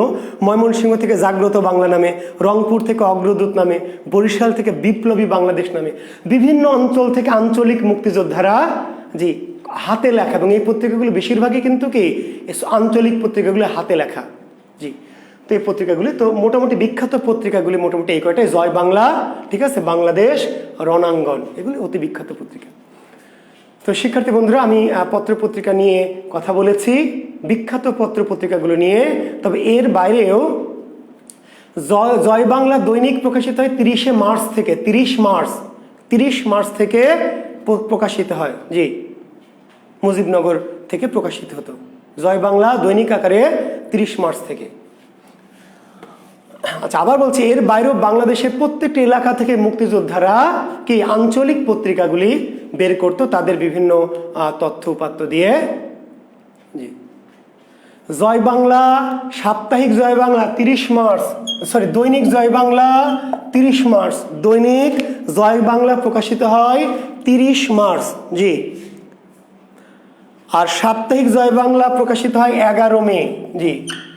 প্রথম 30 মার্চ দৈনিক জয় বাংলা প্রকাশিত হয়, দৈনিক জয় বাংলা, আর সাপ্তাহিক আকারে এটি প্রকাশিত হয় 11 মে থেকে জি। যে আরো বরিশাল থেকে শুধু না, বরিশাল, নওগাঁ, রংপুর, দিনাজপুর, সিলেট, কুড়িগ্রাম, বাংলাদেশের সকল অঞ্চল থেকে কি মুক্তিযোদ্ধারা কি তাদের আঞ্চলিক ভাষায় আঞ্চলিক মুক্তিযুদ্ধের সময় পত্রিকা বের করেছিল। এগুলো ছিল তাদের বিভিন্ন কি ওই সময়ের আক্রমণের কথা, তাদের সাফল্যের কথা, কোথায় কতজনকে মারলো, কোথায় তারা হামলা চালিয়ে বিভিন্ন জায়গায় দখল করলো, রাজাকাররা কীভাবে অত্যাচার নির্যাতন করছে, এগুলি তারা হাতে লিখে প্রকাশ করতো জি। তো অনেক কথা বলা যায় পত্রিকা নিয়ে, আরও অনেক 2-4 দিন ক্লাস নেওয়া যায়, তো এত ক্লাস আমরা নিব না। তো আশা করছি আমি যে কথাগুলো বলেছি ইনশাল্লাহ আপনারা মনে রাখবেন। আরেকটু কথা বলে শেষ করি। কিছু কিছু আছেন, যেমন রাজা রামমোহন রায় 3-4টা পত্রিকা বের করেছেন, সালের দরকার নাই, শুধু মনে রাখবেন রাজা রামমোহন রায় সম্পাদিত পত্রিকা কি? সংবাদ কৌমুদী, ব্রাহ্মণ সেবধি, মিরাতুল আকবর। রামমোহন রায় সম্পাদিত পত্রিকার নামগুলো মনে রাখবেন। বিহারীলাল চক্রবর্তী সম্পাদিত পত্রিকা 2-3 আছে। সাল না, আমি যেগুলি বলেছি সেগুলি সাল সহ, সম্পাদক সহ, শিরোনাম সহ, প্রেক্ষাপট, সাইনদল সহ সব। আর যেগুলি এর বাইরে কিছু পত্রপত্রিকা আছে, সালটাল দরকার নেই, শুধু সম্পাদকের নাম, পত্রিকার নাম, সম্পাদকের নাম জি মনে রাখবেন। একটু দেখবেন যে আমার বাংলা কোষ বইটি, আপনারা আমার লেখা বাংলা কোষ এই বইটি আপনারা পারলে সংগ্রহ করে পড়বেন। আমি নতুন এডিশনের কাজটি শেষ করেছি, প্রেসে চলে গেছে, হয়তো 15-20 দিনের মধ্যে বের হবে। সেখানে আমি ডিটেলস এই আলোচনাগুলি দিয়েছি, সেখানে দেওয়া আছে। পাশাপাশি আমার একটি ফেসবুক গ্রুপ আছে, জুয়েল কিবরিয়া বিসিএস প্রস্তুতি, বাংলায় জুয়েল কিবরিয়া বিসিএস প্রস্তুতি ফেসবুক গ্রুপ। যদি আপনাদের অতি কৌতূহল থাকে, অতি প্রশ্ন থাকে, বা কোনো কনফিউশন জিজ্ঞাসা থাকে, তাহলে আমার জুয়েল কিবরিয়া বিসিএস প্রস্তুতি এই গ্রুপে যুক্ত হয়ে আমাকে প্রশ্ন করতে পারবেন জি। জুয়েল কিবরিয়া বিসিএস প্রস্তুতি জি, এটি আমার ওপেন গ্রুপ, অর্থাৎ যে কোনো শিক্ষার্থী আমার এই গ্রুপে জয়েন করতে পারবে কোনো টার্ম অ্যান্ড কন্ডিশন ছাড়াই জি। যুক্ত হয়ে যদি আপনাদের কোনো কোশ্চেন থাকে, কোনো কৌতূহল থাকে, কোনো জিজ্ঞাসা থাকে, কোনো বিষয় নিয়ে কোনো মতামত থাকে, তাহলে দয়া করে আমার জুয়েল কিবরিয়া বিসিএস প্রস্তুতি এই গ্রুপে যুক্ত হয়ে আমার ওখানে নক করে জানাবেন, প্রশ্ন করলে আমি উত্তর দিব, ঠিক আছে। আর আমার বললাম যে যারা এমনি আলোচনা দেখতে চান, কনফিউজিং বিষয়গুলো উত্তর আকারে পেতে চান, তারা আমার ইউটিউব চ্যানেল জুয়েল কিবরিয়া শিক্ষা সাহিত্য সংস্কৃতি জি, আমার ইউটিউব চ্যানেলটির নাম হচ্ছে জুয়েল কিবরিয়া শিক্ষা সাহিত্য সংস্কৃতি জি, শিক্ষা সাহিত্য সংস্কৃতি জি, শিক্ষা সাহিত্য সংস্কৃতি। এই চ্যানেলটিতে আমি শিক্ষা সংক্রান্ত নানান বিষয় নিয়ে কি কথাবার্তা বলে থাকি, আলোচনা করে থাকি। বিশেষ করে কনফিউজিং মতদ্বৈততা আছে বা বিভিন্ন বিষয় নিয়ে যেখানে কন্ট্রাডিক্টর আছে, এই বিষয়গুলি আমি শিক্ষা সাহিত্য সংস্কৃতি ইউটিউব চ্যানেলটিতে ওখানে আলোচনা আকারে উপস্থাপন করি। ব্যাকরণ থাকে, সাহিত্য থাকে, পাশাপাশি আবার গান, সংস্কৃতি, গান আমি একটু একটু গান করি, টুকটাক সেখানে দেই। সাম্প্রতিক দেখবেন একটি গান আমার ভাইরাল হয়েছে, ফিলিস্তিনিদের নিয়ে একটা গান করেছি, ফিলিস্তিনি জনগণকে নিয়ে। আমি গানটা দেওয়ার পরদিন থেকে যুদ্ধবিরতি হয়ে গেছে। দেখছেন আমার গানের কত পাওয়ার, বুঝলেন? আমি যেদিন ফিলিস্তিনিদের নিয়ে ইসরায়েলের বিপক্ষে, জাতিসংঘের বিপক্ষে, ওয়াইসির বিপক্ষে গান যেই দিন দিয়েছি, গানটা দেওয়ার পর দিন দেখবেন, আপনার মিলাই নেবেন, আমি যেই তারিখে গানটা আপলোড দিয়েছি পরের দিন কি করেছে বাট ইসরায়েলরা আমার গানের তোড়ে কি করেছে, যুদ্ধবিরতি ঘোষণা দিয়েছে, তাই না? জি, দেখবেন। হ্যাঁ, আমার একটা গান আমার নিজের লেখা, সুর করা, এই গানটি আমি আমার ইউটিউব চ্যানেলে দিয়েছি। ইতিমধ্যে মানে প্রচুর পরিমাণ ভিউ হয়েছে, এটি প্রচুর পরিমাণ ভিউ হয়েছে, ভাইরাল হওয়ার পথে। আপনারা যারা আমার সম্পর্কে একটু আগ্রহী তারা এই চ্যানেলটি সাবস্ক্রাইব করবেন, পাশাপাশি শিক্ষা সংক্রান্ত বিষয়গুলো নিয়ে থাকবে। তো আজকে আর কথা বাড়াচ্ছি না, অনেকক্ষণ বকবক করলাম, ধৈর্য ধরে আপনারা শুনেছেন, ধৈর্যচ্যুতি ঘটিয়ে অনেকে পালিয়েও গেছেন। তো যারা পালিয়ে গেছে তারা গেছে, আপনারা শেষ পর্যন্ত অনেকেই ছিলেন, আপনাদের প্রতি আমার ভালোবাসা, আমার কৃতজ্ঞতা সবার প্রতি থাকলো। আর আমাদের গ্রুপের যারা স্পেশালি, ঠিক আছে, আফরোজ, অমনি, মণিশঙ্কর, সবাই আমাকে বারবার, সাব্বির, তুষার, সাদিয়া তালুকদার সবাই নক করছে, ভালোবাসা দিচ্ছে, সবার ভালোবাসা পেলাম আমি। আমরা আগামী সোমবার আমাদের আবার ক্লাস, গ্রুপের ক্লাস, মনে আছে তো? সোমবার গ্রুপের ক্লাস, পরীক্ষা হবে একটা, লিখে নাও, পরীক্ষার টপিকগুলি লিখে নাও। যারা জুয়েল কিবরিয়া, এই বিশেষ করে আমাদের সাহিত্য গ্রুপ, সাহিত্য টিউটোরিয়াল গ্রুপে যারা আছে তারা লিখে নাও, আগামী দিন পরীক্ষা হবে, আগামী সোমবার। পরীক্ষার টপিক কি? আধুনিক যুগ। আধুনিক যুগের পরীক্ষা কি হয়েছে এর আগে? একটাও হয়নি। তাহলে আধুনিক যুগ, জি, ফোর্ট উইলিয়াম কলেজ, টপিকগুলো লিখে নেন। আগামী সোমবার কোন কোন টপিকের উপর পরীক্ষা হবে? ফোর্ট উইলিয়াম কলেজ, ঠিক আছে, ফোর্ট উইলিয়াম কলেজ। তারপরে উপন্যাসের সূচনা বা উপন্যাসের ইতিহাস, উপন্যাসের ইতিহাস, তারপর নাটকের ইতিহাস, মহাকাব্যের ইতিহাস। ফোর্ট উইলিয়াম কলেজ, উপন্যাসের ইতিহাস, নাটকের ইতিহাস, মহাকাব্যের ইতিহাস। আর কি? আর কিছু দিব? আরেকটা কি? আচ্ছা, প্রহসনটা নিয়ে নেন, প্রহসন। জি, প্রহসন। এই কয়টি টপিক না, পত্র পত্রিকাটা আগামী দিন দিব না, কারণ আপনাদের চাপ পড়ে যাবে, ঠিক আছে? আমি চাপ দিতে চাই না। সাময়িক পত্রটি আপনাদের আগামী দিনের পরীক্ষায় থাকবে না, সোমবারে পরীক্ষা হবে এই কয়টি টপিকের উপর, ঠিক আছে? ফোর্ট উইলিয়াম কলেজ, ঠিক আছে, বা গদ্যের যে সূচনা, গদ্যের সূচনা। আজকে পরীক্ষা হবে না ইব্রাহিম, আজকে পরীক্ষা হবে না বাবারা, পরীক্ষাটা হবে আগামী সোমবার 11টায়। আগামী সোমবার কি 11টায়, 9:30টায় ক্লাস হবে, এবং ওপেন ক্লাস না, আমাদের গ্রুপ, আমাদের যে সাহিত্য টিউটোরিয়াল, সেই গ্রুপে আগামী সোমবার 9:30টায় ক্লাস হবে, আর 11টায় পরীক্ষা হবে। জি, পরীক্ষার টপিক কি? ফোর্ট উইলিয়াম কলেজ বা গদ্যের সূচনা, তারপর উপন্যাসের ইতিহাস, নাটকের ইতিহাস, মহাকাব্যের ইতিহাস এবং প্রহসনের ইতিহাস। আর সাময়িক পত্রটা আমরা পরের ক্লাস পরীক্ষার সাথে যুক্ত করে নেব। জি, ক্লাস 9:30টায় যখন হয় ক্লাসের শিডিউল অনুযায়ী। তবে জাকির বিসিএসে না, ওপেন ক্লাস না, জি, ক্লাসটা শুধু আমাদের গ্রুপে, সাহিত্য টিউটোরিয়াল গ্রুপে। যারা আপনারা ভর্তি নাই এমন যদি কেউ থাকেন, যারা আমাদের ক্লাস করছেন, আমার ক্লাস ভালো লাগছে বা করতে চান, তারা আমাদের জাকির বিসিএস স্পেশাল আমাদের সাহিত্য টিউটোরিয়ালের নোটিশ দেওয়া আছে, আপনারা 500 টাকা রেজিস্ট্রেশন ফি দিয়ে ভর্তি হয়ে আপনারা আগামী সোমবার থেকে ক্লাস করতে পারবেন। জি, ধন্যবাদ, শুভকামনা, শুভরাত্রি, আল্লাহ হাফেজ।